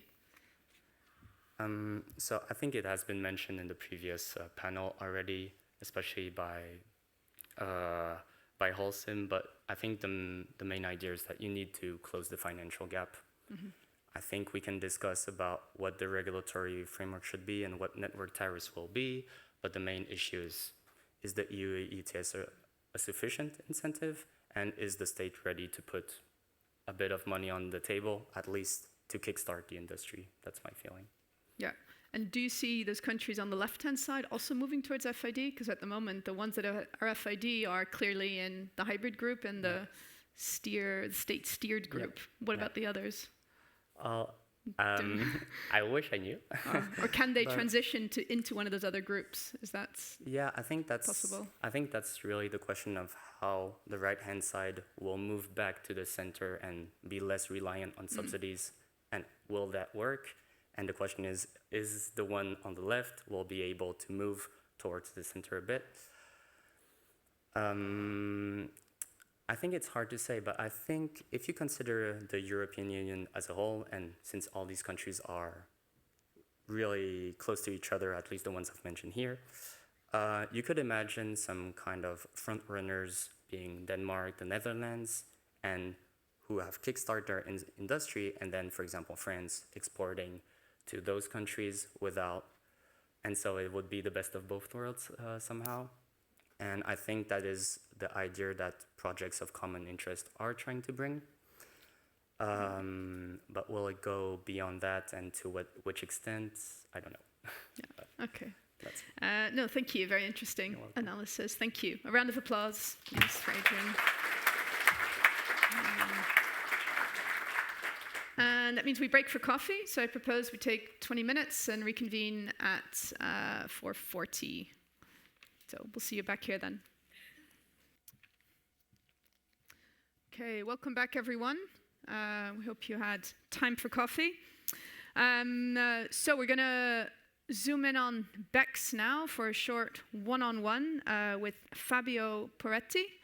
I'd like to welcome Fabio, up to the stage. Fabio is standing in at the last moment because Kenneth Mullerston unfortunately fell ill last night. He did fly over to Brussels to be with us today and then got sick and so can't be here and is instead recuperating, hoping he gets well soon so he can fly back home.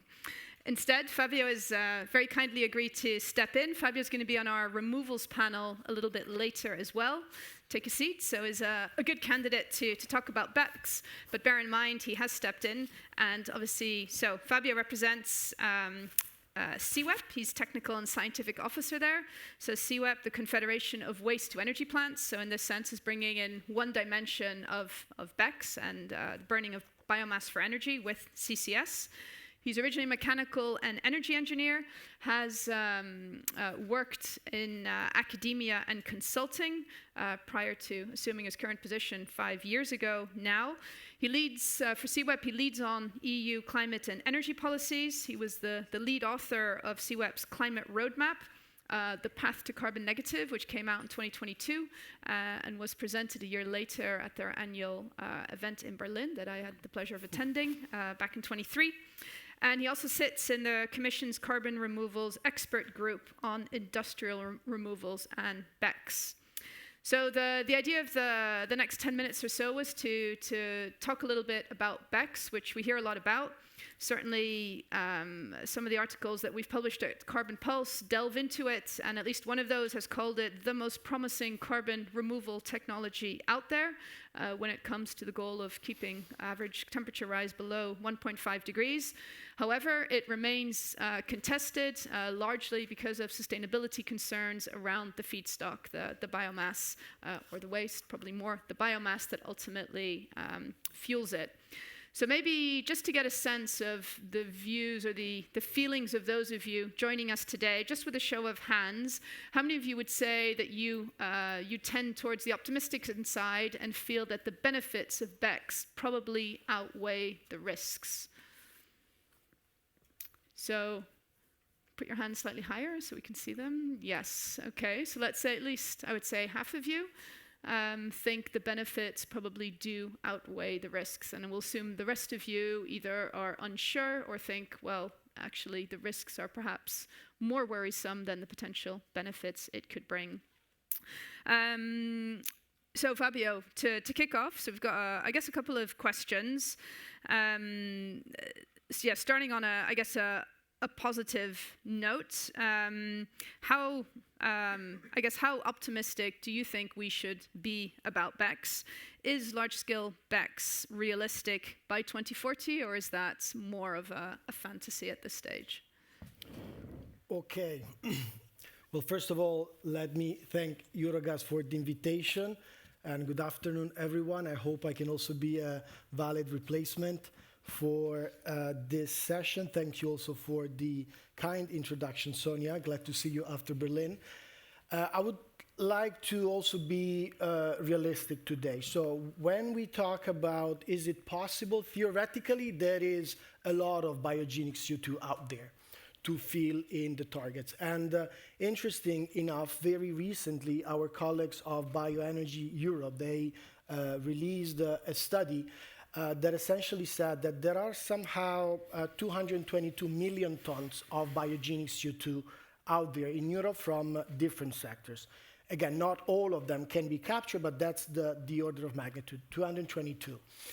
And if we just apply a 38% implementation of carbon capture on this biogenic CO2, we can reach the famous 80 million tons targets that is in the strategy.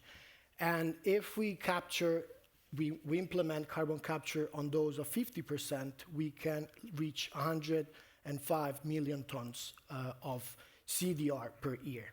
So the volumes are there on different sectors, not just bioenergy, and that's also why the Commission changed the name from BECCS to bio-CCS to say how different sector, waste to energy, but also fermentation process. I know there's a big interest on biogas and biomethane upgrading, pulp and paper, cement. So the volumes are there, but there is a big but that time is necessary to implement these projects. And here is where I have to be critical, because 2030 is yesterday and 2040 is tomorrow. So on your question, I have to say that under the current condition, that target is just an illusion. In my opinion, and as also an operator perspective vision. Let me conclude, say that Rome was not built in one day. And when we talk about not only BECCS, but the whole CCUS infrastructure is like building, to me, like a new empire. Mm-hmm. We have to create hubs for capturing CO2, pipelines for transporting that, storage, all the markets, and this really take time. Yeah, okay. And how important is the, on the previous panel we talked a lot about CO2 transport and storage infrastructure. How important is that to realizing the vision for BECCS? Yes, that's a very important question. It's essential to, without transportation and storage, you cannot do BECCS. As an operator, as an emitter, as waste to energy, we can capture CO2 also in big volumes, but then where are we going to put it? And this event I see is organized in partnership with Eni, that I also want to congratulate for their flagship event. I was 2 weeks ago in Ravenna at Casal Borsetti, where with SNAM they have a concrete projects where they're already injecting CO2 in the Adriatic, and that is very ambitious, 4 million tons, and then ultimately 16 million tons injection. And that's very promising, especially for a lot of emitters that we have in northern Italy. So really congratulations for that. I was there for an advisory board of a European project. And there are plenty of storage projects going on in Europe. Let's look at Northern Lights and many. But the other important thing when we look at not just transportation and storage is, as an emitter, the issue of insurance that we are discussing a bit within operators, in the sense that because it's a linear value chain, if I capture the CO2, the biogenic CO2, but then there is a problem on the pipeline for leakages, or the infrastructure, the storage infrastructure, the well has technical difficulties. What's going to happen for the production of removals? Who should be liable for not delivering these removals? Because I cannot deviate that CO2 somewhere else. And of course, it's a big risk also for the storage operators to take the big risk for not delivering removals. It's a problem that I think should be also solved, maybe at EU level, when we talk about the integration of removals and so on, with some de-risking methods or safeguard measures. Yeah, certainly that mirrors, I would say, the message we had on the previous panel too. There was a lot of the need to de-risk the entire value chain was, I think, emerged as a primary recommendation. If you liken, building out, I guess, all the liken BECCS to building out a new empire. I guess a thought that occurs is, do we need to build that empire? Is BECCS a must-have, or are there alternatives that perhaps don't require quite as much investment, either in terms of cost and or time? Very good question. So I've been following actively the work in the expert group of DG Clima in the last about 2 years. And as you know, the CRCF has a big family of carbon removals. I think, as every good things in life, we need a mix and a portfolio of different technologies. You cannot rely just on BECCS, but not just because I'm a representative of the sector, but if I have really to look at this topic as an academic eye and with an objective eye, today DACS and BECCS are the most solid and proven technologies for permanent and reliable carbon removals. Now, if we analyze a little bit the families under the CRCF, you know, we have carbon removals from farming, carbon farming, so soil, forest, but then, you know, big discussions in the expert group about the permanence. If we look carbon, biogenic carbon in long-lasting products like wood, but again, then you end up in the discussion, what's going to happen to that building if I'm going to destroy? How can I prove that that carbon is going to remain there forever? Then the controversial discussions, a lot of exchanges in the expert group on biochar. Can we prove that the biogenic carbon is going to stay there forever? But now also within the expert group, probably with a more conservative approach, you know, so biochar is within the industrial carbon removals family. And then we get to the eternal battle, BECCS and DACS. Maybe let me say something on.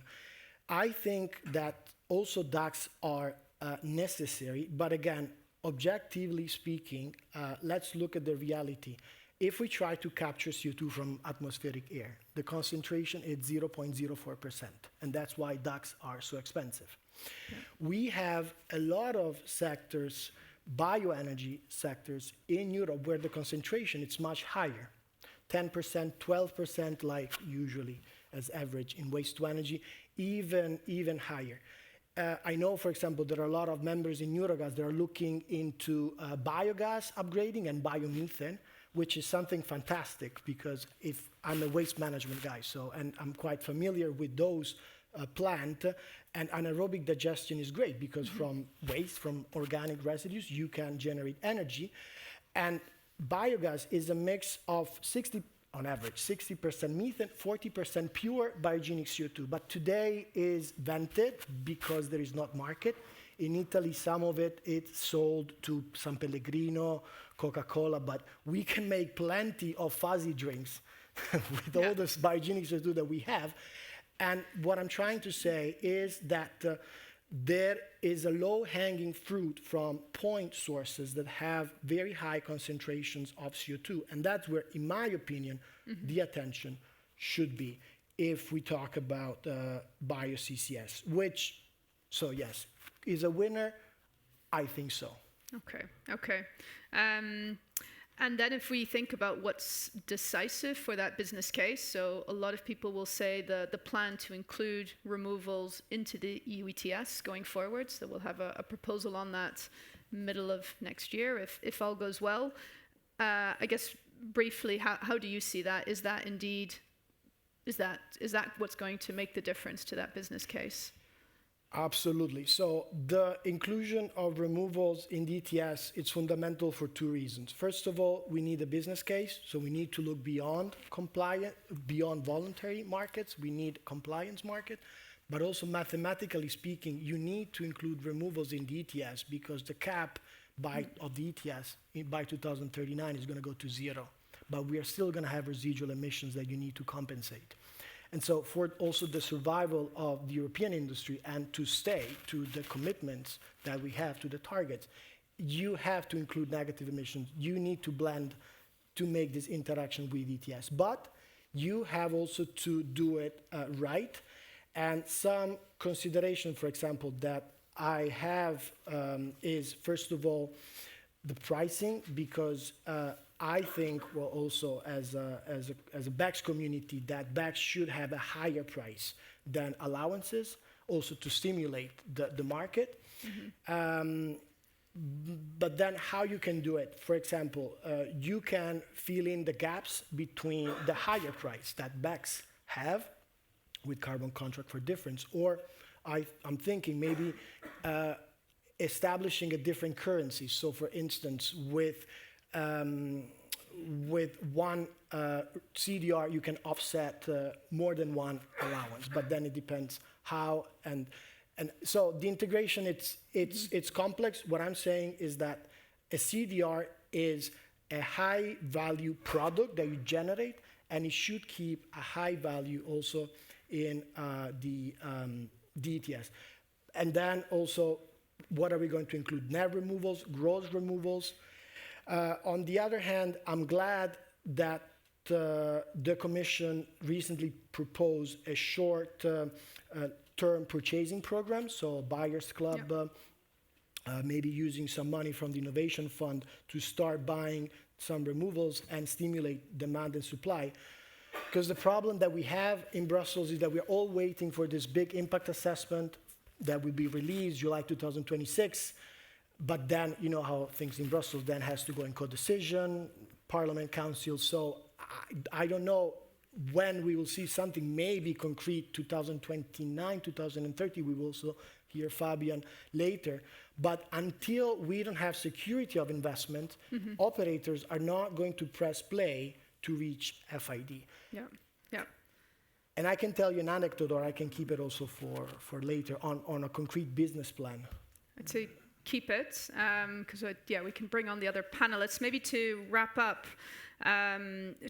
this. So I guess for many people, they'd say that the biggest challenge that BECCS faces is around the question of sustainability.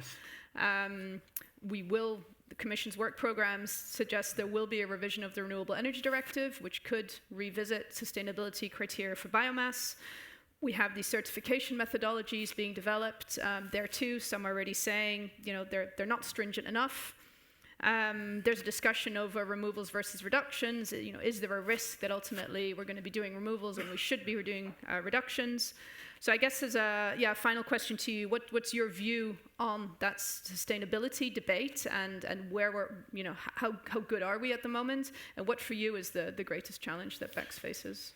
Yes, so also here, a lot of discussion within the expert group, and it's paramount to look at the sustainability criteria of biomass, so Article 29 of the RED. And of course, the RED can evolve and can and should be revised, even to be stringent if necessary. What's important is that we don't create redundancy and complexity, that we don't add additional criteria in the CRCF. But the CRCF is directly pointing to the Renewable Energy Directive. Also because with BECCS, we don't want to create greenwashing products, because also when you talk to Microsoft, they say, okay, I'm willing to buy a removal, but I want to make sure that by using that type of biomass, you're not emitting more CO2 than what you're putting underground. And that's also why you have a methodology. But let me say, at EU level, we already have some very clear and stringent criteria under the RED for biomass. And then I can also add, in my case, well, say in the industry I represent waste to energy, we also have an advantage. Let me say it's cool to use the biodegradable fraction of mixed waste to create removals. Because waste, it's an inevitable outcome of society. Waste is something that by definition you throw away and has a negative value. And that's also why municipal solid waste is exempted from the sustainability criteria under the Renewable Energy Directive.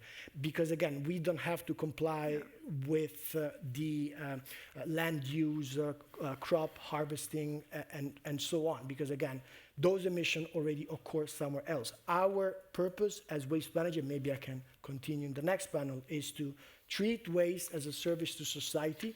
On top of it, generate energy, electricity, and heat. And in the future, with the carbon capture unit, also generate removals that then can be sold on the market.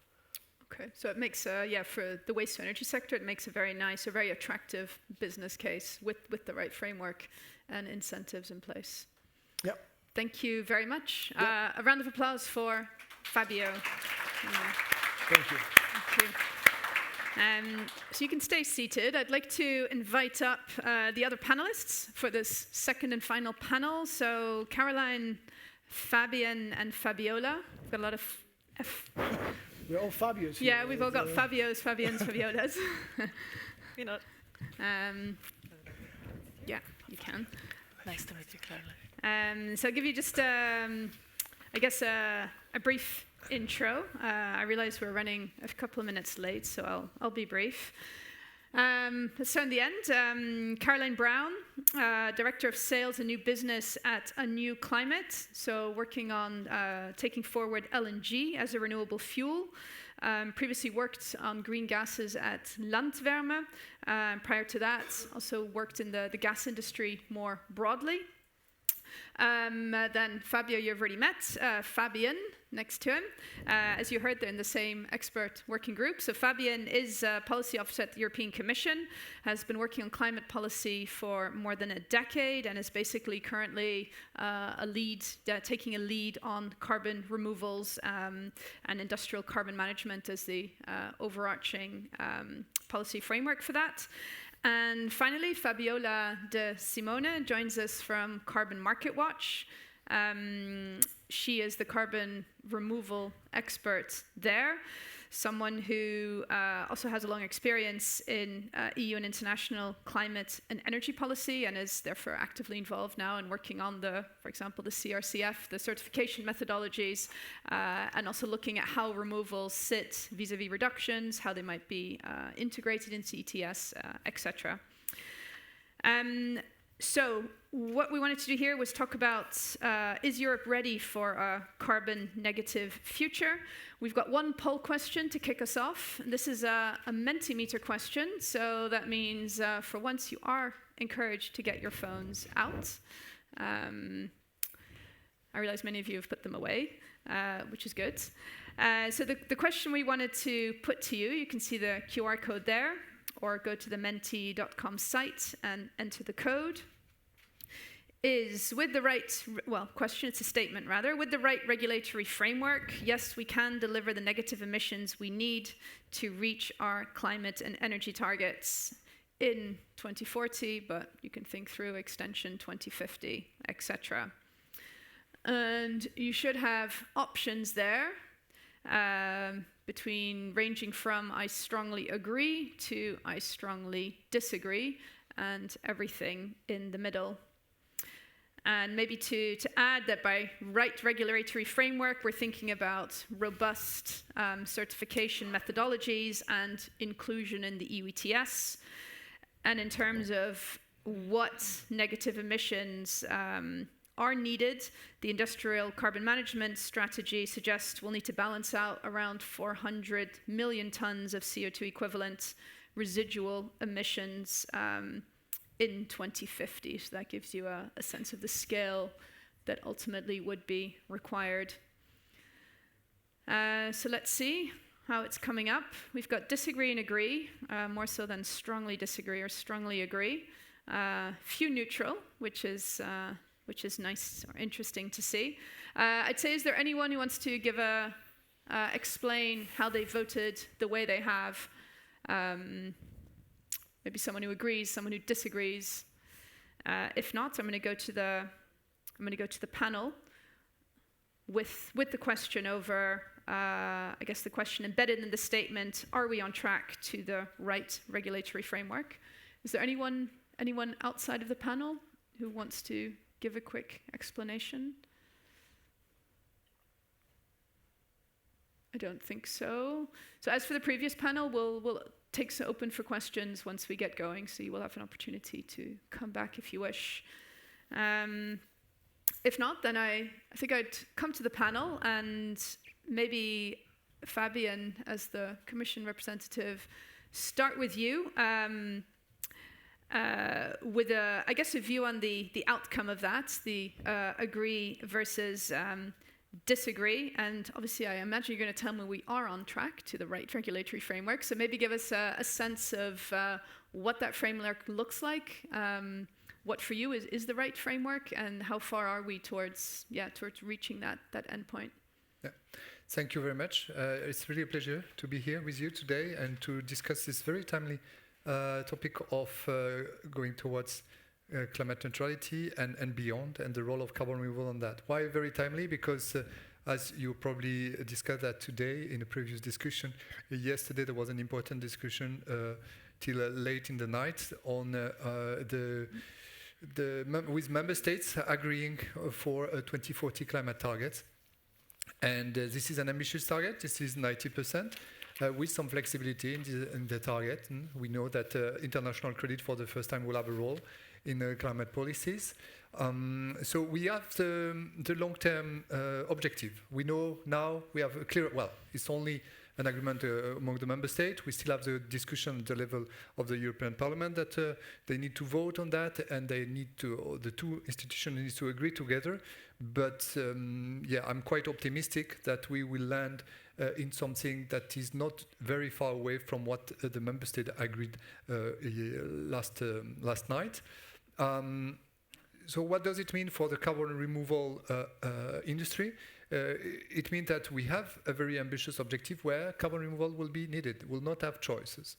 That we will need the carbon removal in Europe to achieve the 85% emission reduction.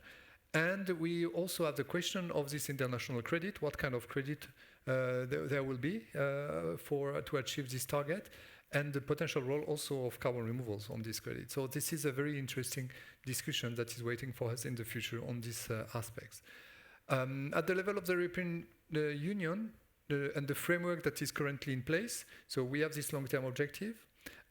We have also, for me, an element that was essential and that we didn't have up to now, and Fabio mentioned it several times today, is the tool to give trust in carbon removal. And this tool is a certification framework for carbon removal that is providing transparency, credibility on this carbon removal, and the very clear rules on what you should do if you want to be able to generate carbon removal and use this carbon removal one way or the other, being the compliance framework, so being to achieve mandatory objective or mandatory requirements under our policies, or for voluntary purposes.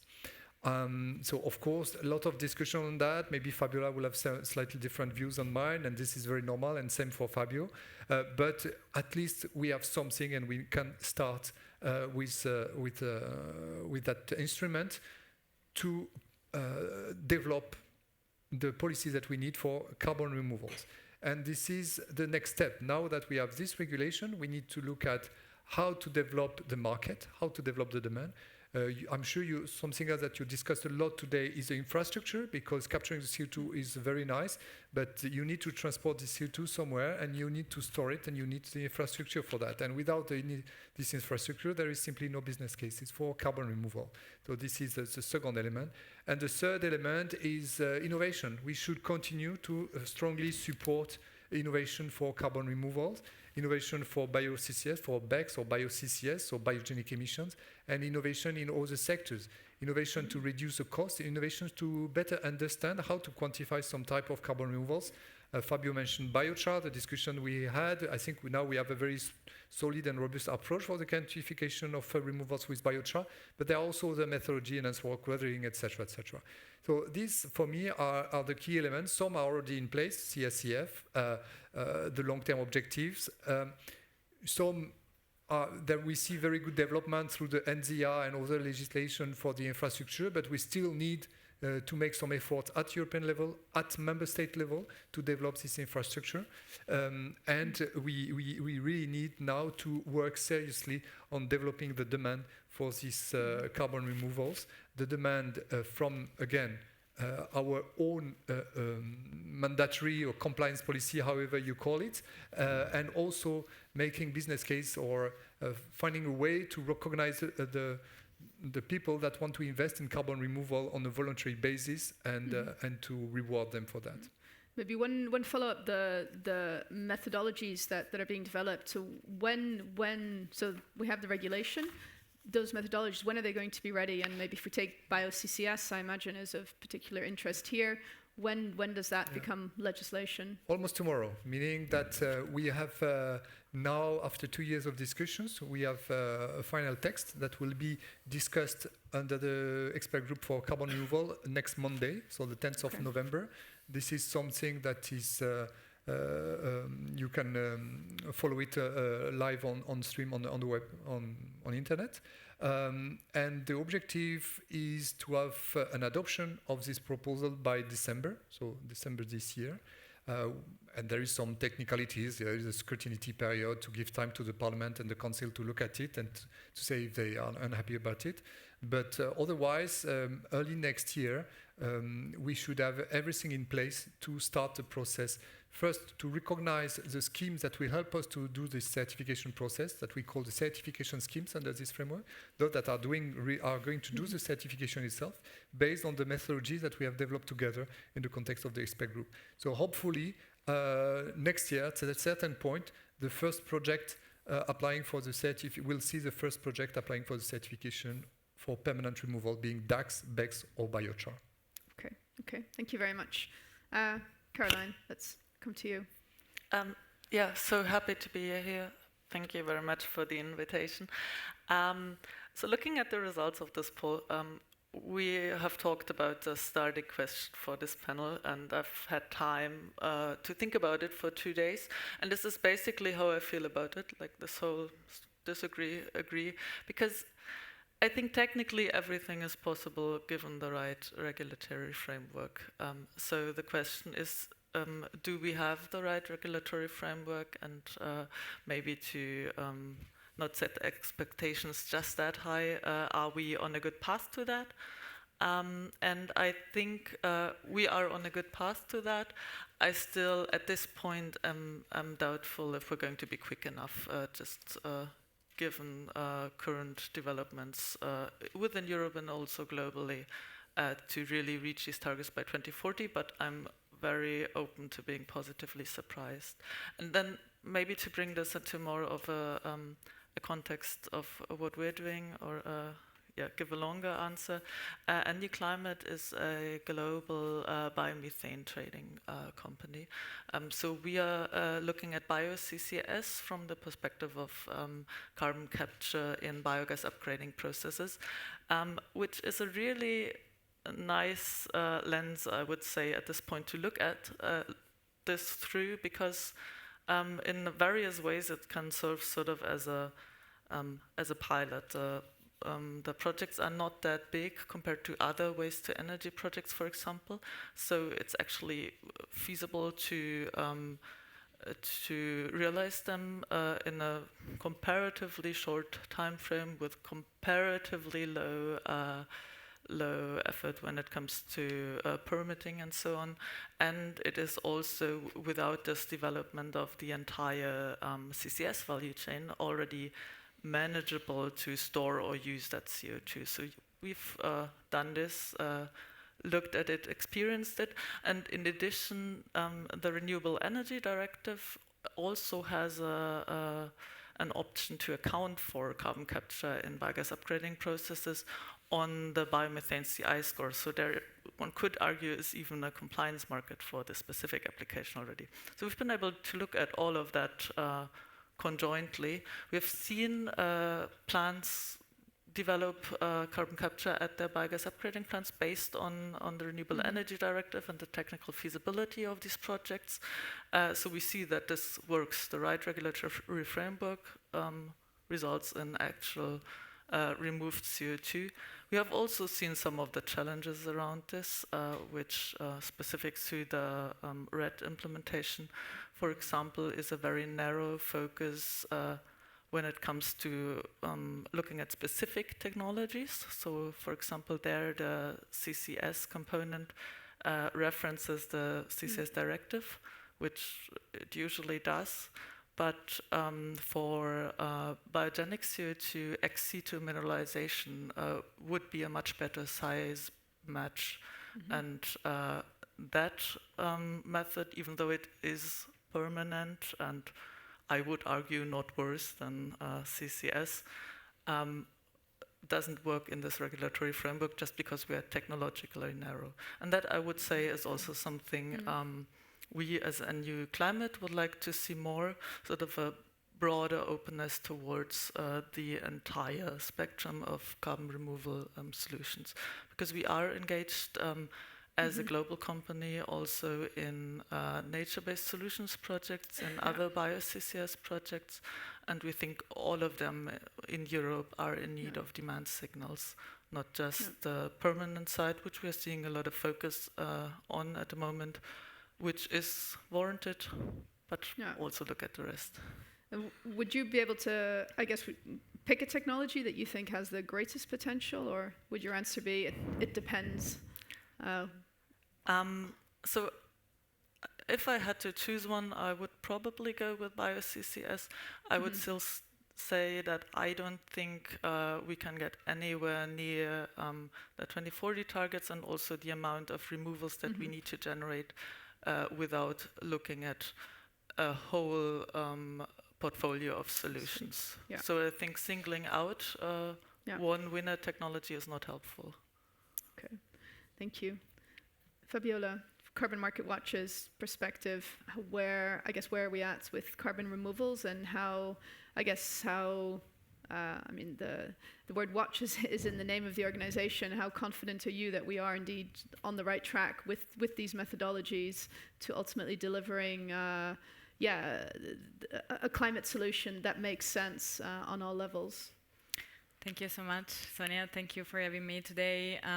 So, yes, I would also like to answer the question about whether the current policy framework is the right one to develop carbon removals. And I was also following the discussions in the Council on the 2040 target. Today was a very hectic day on this. And to answer this question, I would like to take a step back and remind this group about two key fundamental elements that sometimes are even overlooked or taken too much for granted. The first one is about why do we need removals in the first place, and the second one is about what can we actually do, how much can we rely on carbon removals.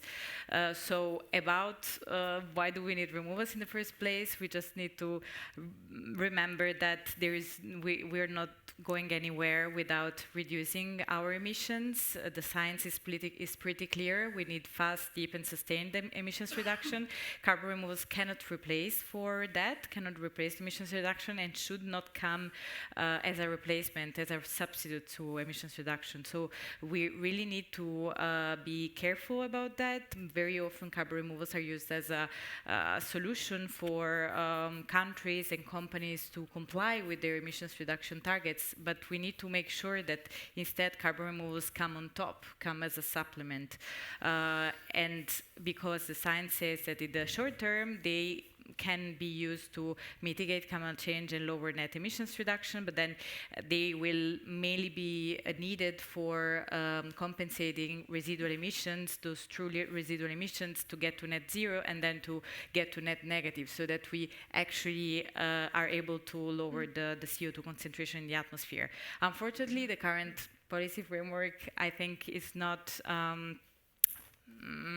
good enough for that, and unfortunately also the discussions on the 2040 target didn't lead to clarifying this role of removals. We've been advocating long for having separate targets for gross emissions reduction, permanent removals, and land-based sequestration. This was not presented in the proposal and not in the agreement, the deal reached by the Council.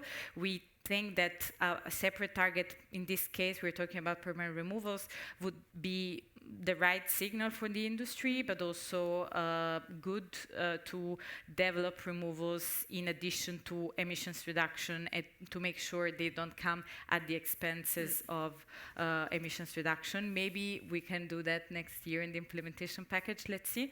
But I think this is an important element to underline. Then the second element, quickly, which is about how much can we rely on carbon removals. I think so far we haven't really looked at this issue properly. Even the IPCC scenarios are often based on cost optimization models. They don't often factor in all the trade-offs and constraints that carbon removals have. Probably you know better than me, or well, that carbon removals have, to develop carbon removals, there is a need for more energy, more water, more land, more biomass, and these are resources which are already under pressure, and they are used by other sectors. They need to be used by other sectors. So how we can actually account for that? And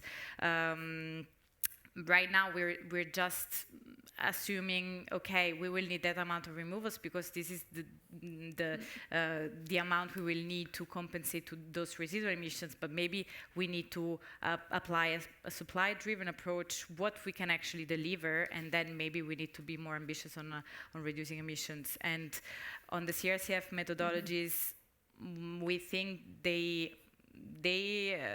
was some progress in the past year to include more some elements that were lacking. We still think that they are not good enough to make sure that they deliver genuine and real removals at the end of the process, and this is what actually matters. We also believe that we need removals, but they need to be well defined, well certified, and used for the right purpose. And when you say, so we need to be careful that we don't just, I guess, say we need this many removals and just go for it, regardless of the quality of those removals.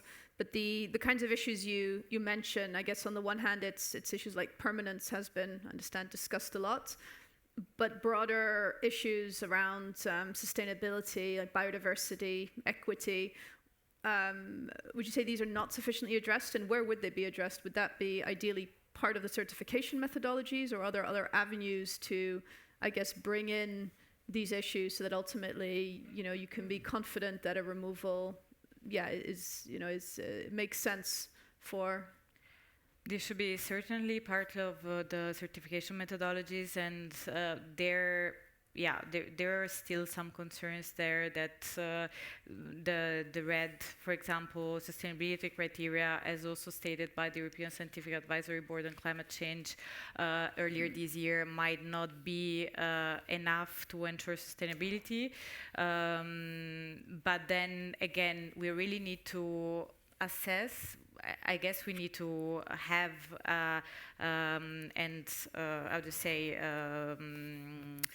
produce a thorough impact assessment at the EU level on what we can actually achieve in terms of removals based on factoring in all these constraints. And I wanted to also tackle very quickly the ETS issue, if I can. I wanted to actually come back to Fabio maybe first for that, and then you can come in straight after, because you had an anecdote to share, if I'm not mistaken. Was it on ETS, business case? Yes. For bio-CCS, so maybe share that, and then we can say something else on that, and maybe come back to Fabiola. Yeah, maybe one last element about the sustainability is that those CDR methods which are based on using biomass, they are particularly prone to sustainability issues, as you were discussing earlier, and so we need to pay particular attention to exactly the feedstock that is used, possibly fast decaying waste and residues are most suitable for bio-CCS, but we already know that the carbon sink currently in the EU is decreasing, and again the ESA-BCC is being pretty clear that increased bioenergy levels is partly responsible for the decrease in the land sink. So these should also really be part of the discussion and be factored in when we certify removals and when we produce an impact assessment for removals. Yeah, thank you. Fabio? Yes, so to close the loop, I already said it before.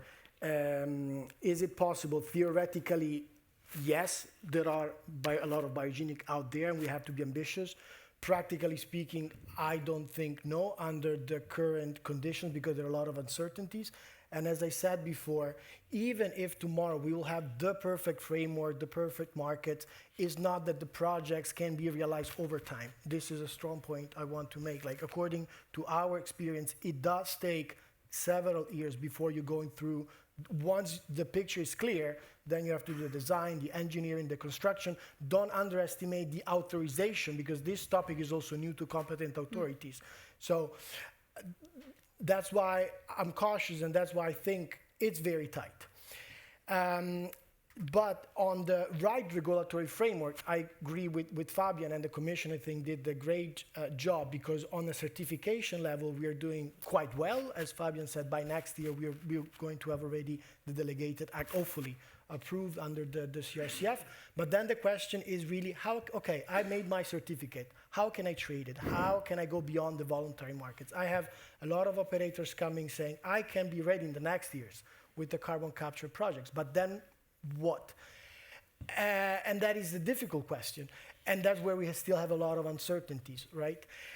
And the anecdote is that some years ago already, I was looking at a business plan with one of my operators on a big CCS project, and we were looking at the numbers, and at some point, the plan manager asked me, so Fabio, what should I put? Carbon removals, yes. Carbon removals, no. Carbon removals, how many? Carbon removals, at what price?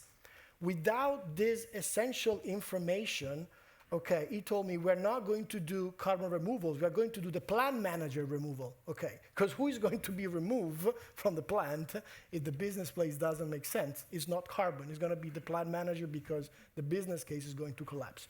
Now, I wanted to make it as a joke or as an ironic statement, but to say something serious, that again, until we will not have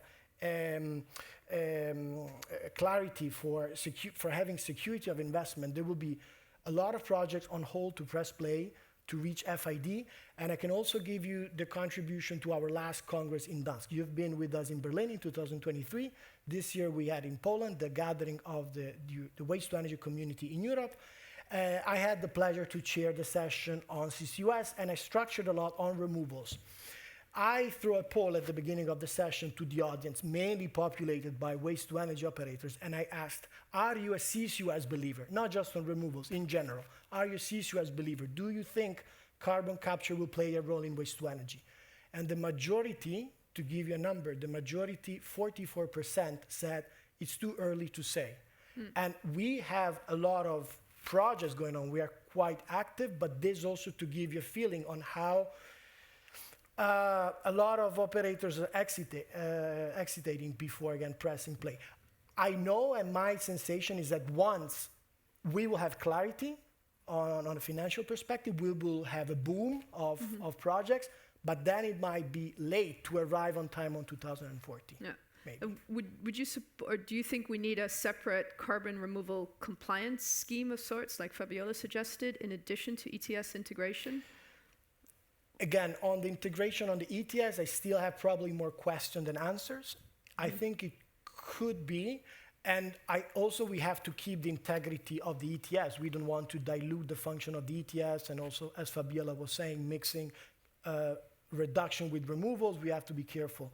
As I said before, we believe removals should have a higher price than allowances, because that's really a certified high-quality product that you generate. And yes, if a separate target or binding targets for companies could be the way forward, or a dedicated carbon removal target or a carbon removal fund, why not? But again, I think those also have to be all complementary with the voluntary market. But we need signals to really have certainties for making investments. Trust me, we're talking about a lot of millions of euros. Yeah. Just to conclude, carbon capture, again, as an engineer, technologically is feasible, but these accessories are very expensive. Big CapEx, big OpEx. And again, you want to be careful before allocating resources there. Fabiola, do you want to come back on the business case? Yes, I'd like to also provide some opinions on this. I think that integrating carbon removals in the ETS is a very dangerous policy option.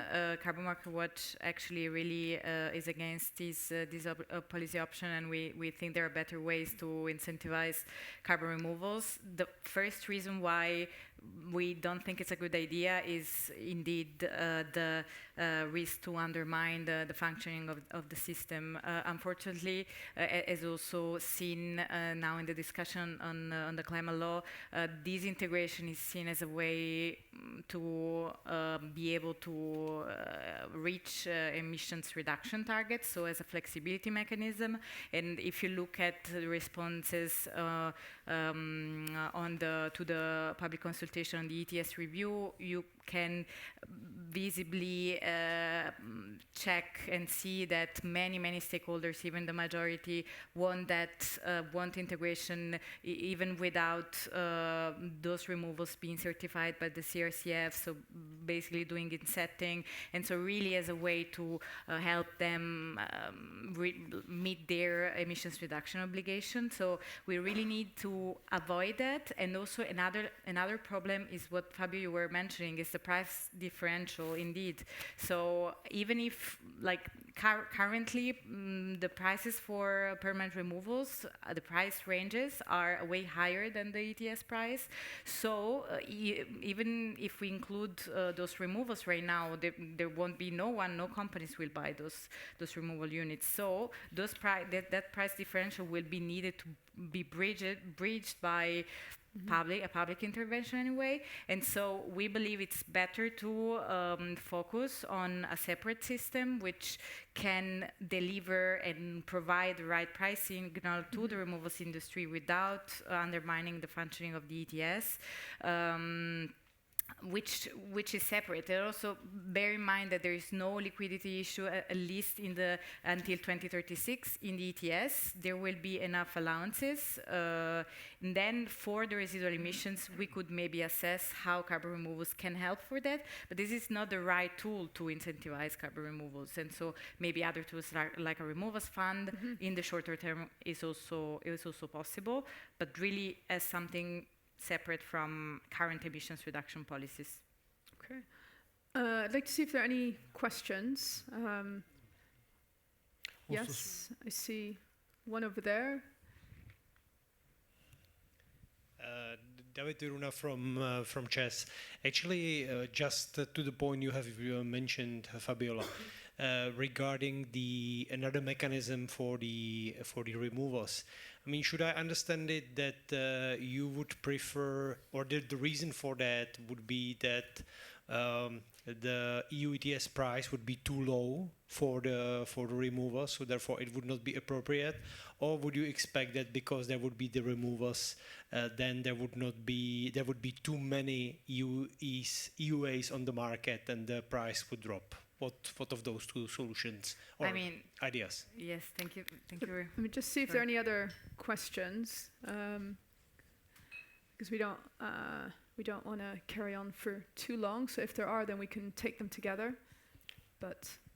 And I can complement maybe on what Fabiola said. I don't think I see any. So yeah, Fabiola, go ahead. Thank you so much, and thank you very much for the question. I think those are two very valid concerns. So. The first one is about the price differentials. The current ETS price is just too low, and so the difference between that price and the price of removals should be bridged in some way. And I think that's what the European Commission is currently investigating, unless we then introduce lower quality, cheaper removals in the ETS, which is politically very appealing, and this is a concern that we have.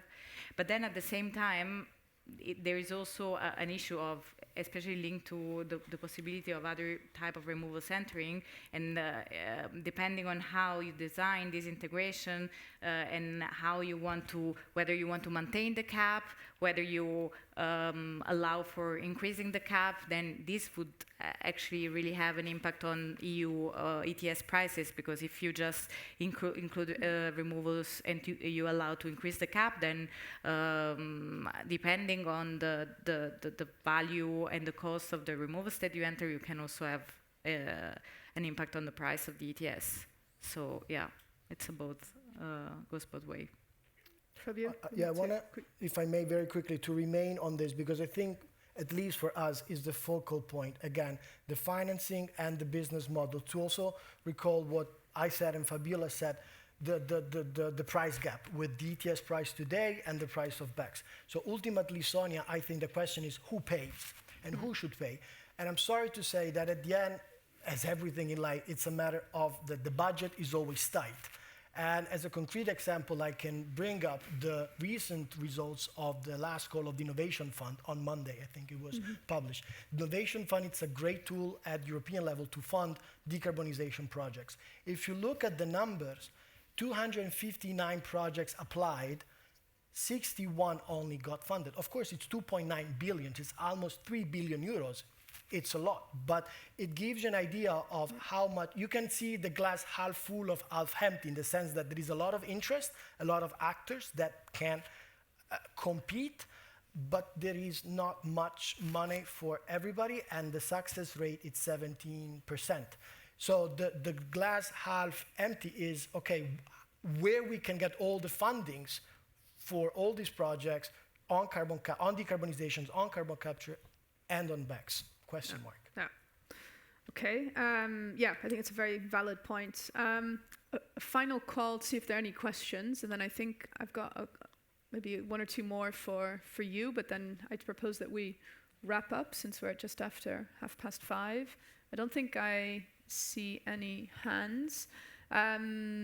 So yeah, Caroline, I wanted to, I guess, come back to you maybe with a, since as you said, you also come with experience of biogas, maybe a comment on, from your perspective, the role of a sector like waste to energy in getting this whole carbon removals market going. And then something we talked a lot about in the previous panel, but not so much here, but the whole CO2 storage transport part. How big of a blocker is that for you if you're able to capture, but then where does it go? And finally, maybe a comment on some of this discussion around sustainability and what should we be careful of in growing out this market. So 3 questions in one. I will try to comment on all of them. So when it comes to the waste to energy sector, or specifically the bioenergy sector in my case, I think it provides a really good opportunity to tackle several of the issues that we do have to focus on at once. So we need carbon removals. We, I think, disagree slightly on how to incentivize them, but we agree that we need them. We need emission reduction through, for example, renewable energy. And we do also, and I think this is also an important topic to note when it comes to carbon pricing, face issues when it comes to social topics and affordability. And I think bioenergy and waste energy is in a really good spot to tackle several of them at once if done right. By achieving our biomethane targets within the EU, for example, we can use that to, in parallel, also create biogenic CO2 streams that we can use for emission carbon removals, but that we could also use in a circular economy aspect in applications. And I think there are a lot of opportunities like that in the general carbon removal environment. Another one being nature-based removal solutions. So our carbon sinks in Europe are depleting, and doing something against that is not just going to allow us to draw carbon out of the air, so increasing these sinks again. It's also going to allow us to benefit from all of the other biodiversity benefits that brings. For coming back to bio-CCS specifically, transport is a big issue. So I said that biomethane is in the good spot, that it's small enough. We can transport biogenic CO2 from biogas upgrading plants by truck. But let me tell you, it's really a pain. There is a reason we transport gases in pipelines. That's because it's extremely annoying, it's expensive, and it's also not the most emission-efficient way of transporting gases. So I think access to infrastructure, if these projects are going into storage rather than utilization, is essential to scale this case. Yeah. Okay. Thank you. Fabio, a final question to you around, I guess, the role of the voluntary market. I mean, investors like Microsoft have been essential in getting some of these early, BECCS, bio-CCS projects off the ground. we're all looking ahead to some kind of compliance market, but just maybe a comment on, does the voluntary market, is that just temporary? Do you see that continuing to play a big role in making these projects viable? I think it's fundamental now and will keep and should continuing keeping a role. Also because, and it was funny, we were discussing also that today at the lunch debate, how also Europe can be a provider globally of carbon removals. Of course, first of all, the priority should be to fulfill the EU targets, but Europe can be a champion in building up an industry generating CDR, BECCS, DACCS, and also all the other types. On a waste to energy side, I can tell you there is a lot of interest. We had a great news this summer, as you probably know, an historic achievement. Our colleagues in Norway at Oslo Celsio, they closed a deal with Microsoft for 1.1 million CDR over 10 years. That's very ambitious, and previously they had it with Frontier. So voluntary markets are necessary, and I think they will and should continue. Okay.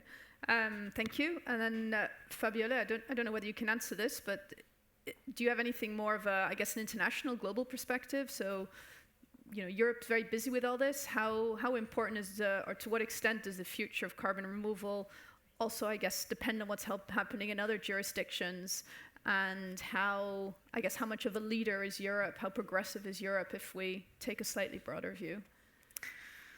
Yeah, maybe I can comment on especially some of the developments under like the UNFCCC context and Article 6, and I think it was also a missed opportunity in the revision, like in the proposal for the 2040 target, about not including any reference to the type of international credits that the EU can rely on, because if we had included something about high quality permanent removals, then it would also provide a signal for the industry and to exclude very low quality types of removals. And we know that there are many of them in the voluntary carbon markets. There are many scandals. I think that there is still also a lot to be done in the context of Article 6, because there, for example, permanence is not being fully defined yet. So there is a need to clarify better the framework, also in the context of Article 6. But yes, potentially the EU can also lead on this. Currently, I think it's lacking a strategy for defined strategy for permanent removals. That said, we need to, like, reducing emissions remain a priority, and we should not forget about that. Okay. And then finally, Fabian, so as you said, we're, a big milestone Monday, and we're going to have these BECCS, DACCS, biochar, these methodologies adopted very soon, hopefully. So what for you remains the biggest challenge then going forward? Well, biggest challenge, we have many challenges ahead of us, but in terms of milestone, indeed, Monday is an important one, and the adoption of this delegated act. But the next one, now we focus more on the next one, and this is designing our policy framework for post-2030 period. We mentioned the climate law, the agreement among member states, at least yesterday evening, and the next one is what are we going to do with the ETS and the integration of the ETS. There are many options. My colleagues in the panels already expressed some views on what should be done and should not be done. There is a very different views from very different peoples, and we'll do this assessment. I think on the Commission work program, now it's clear that the revision of the ETS should be proposed something like July next year, and followed by the revisions of most of the relevant climate and energy policies. So I think that by mid next year, we'll already have very good indication on how we are going to deal with removal from a compliance perspective. And by the end of the year, or what the Commission is going to propose after you have many discussions between the Member State and the Parliament, of course, and it's not going to be easy.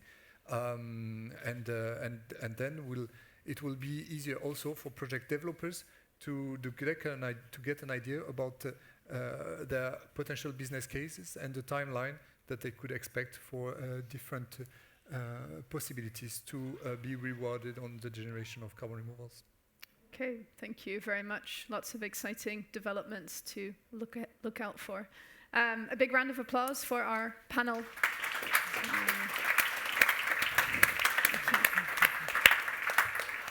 Which means you're free to sit, and I'd like to welcome up Andreas as Secretary General of Eurogas to close today.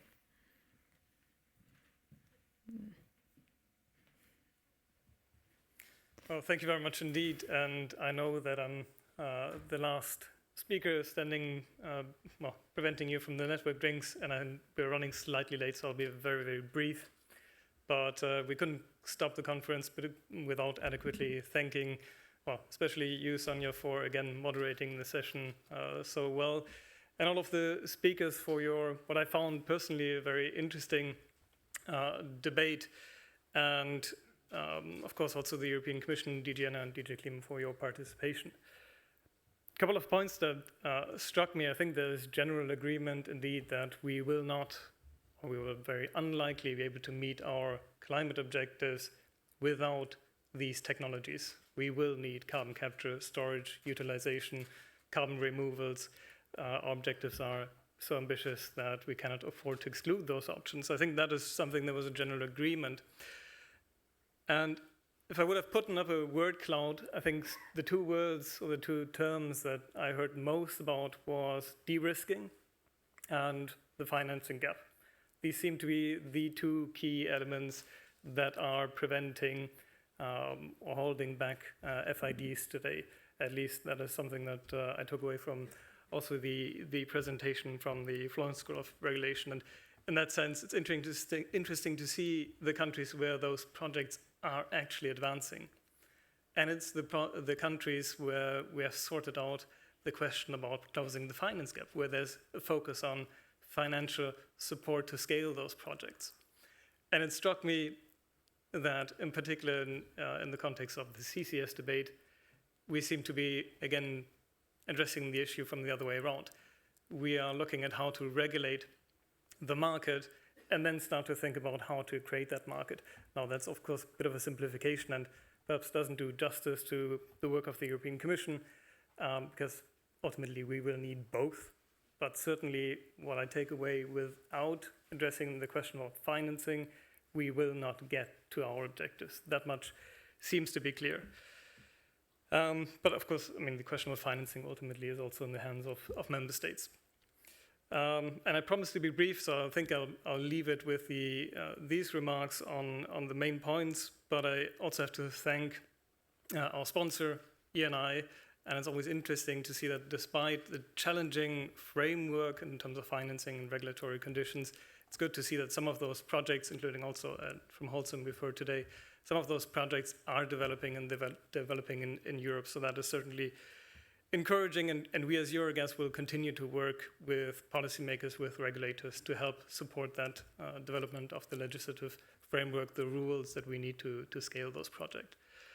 So with that, I'd like to thank you all for participating, for staying with us until the end, and I hope you can stay with us for the networking drinks, and hope to catch up with you there. Thank you so much.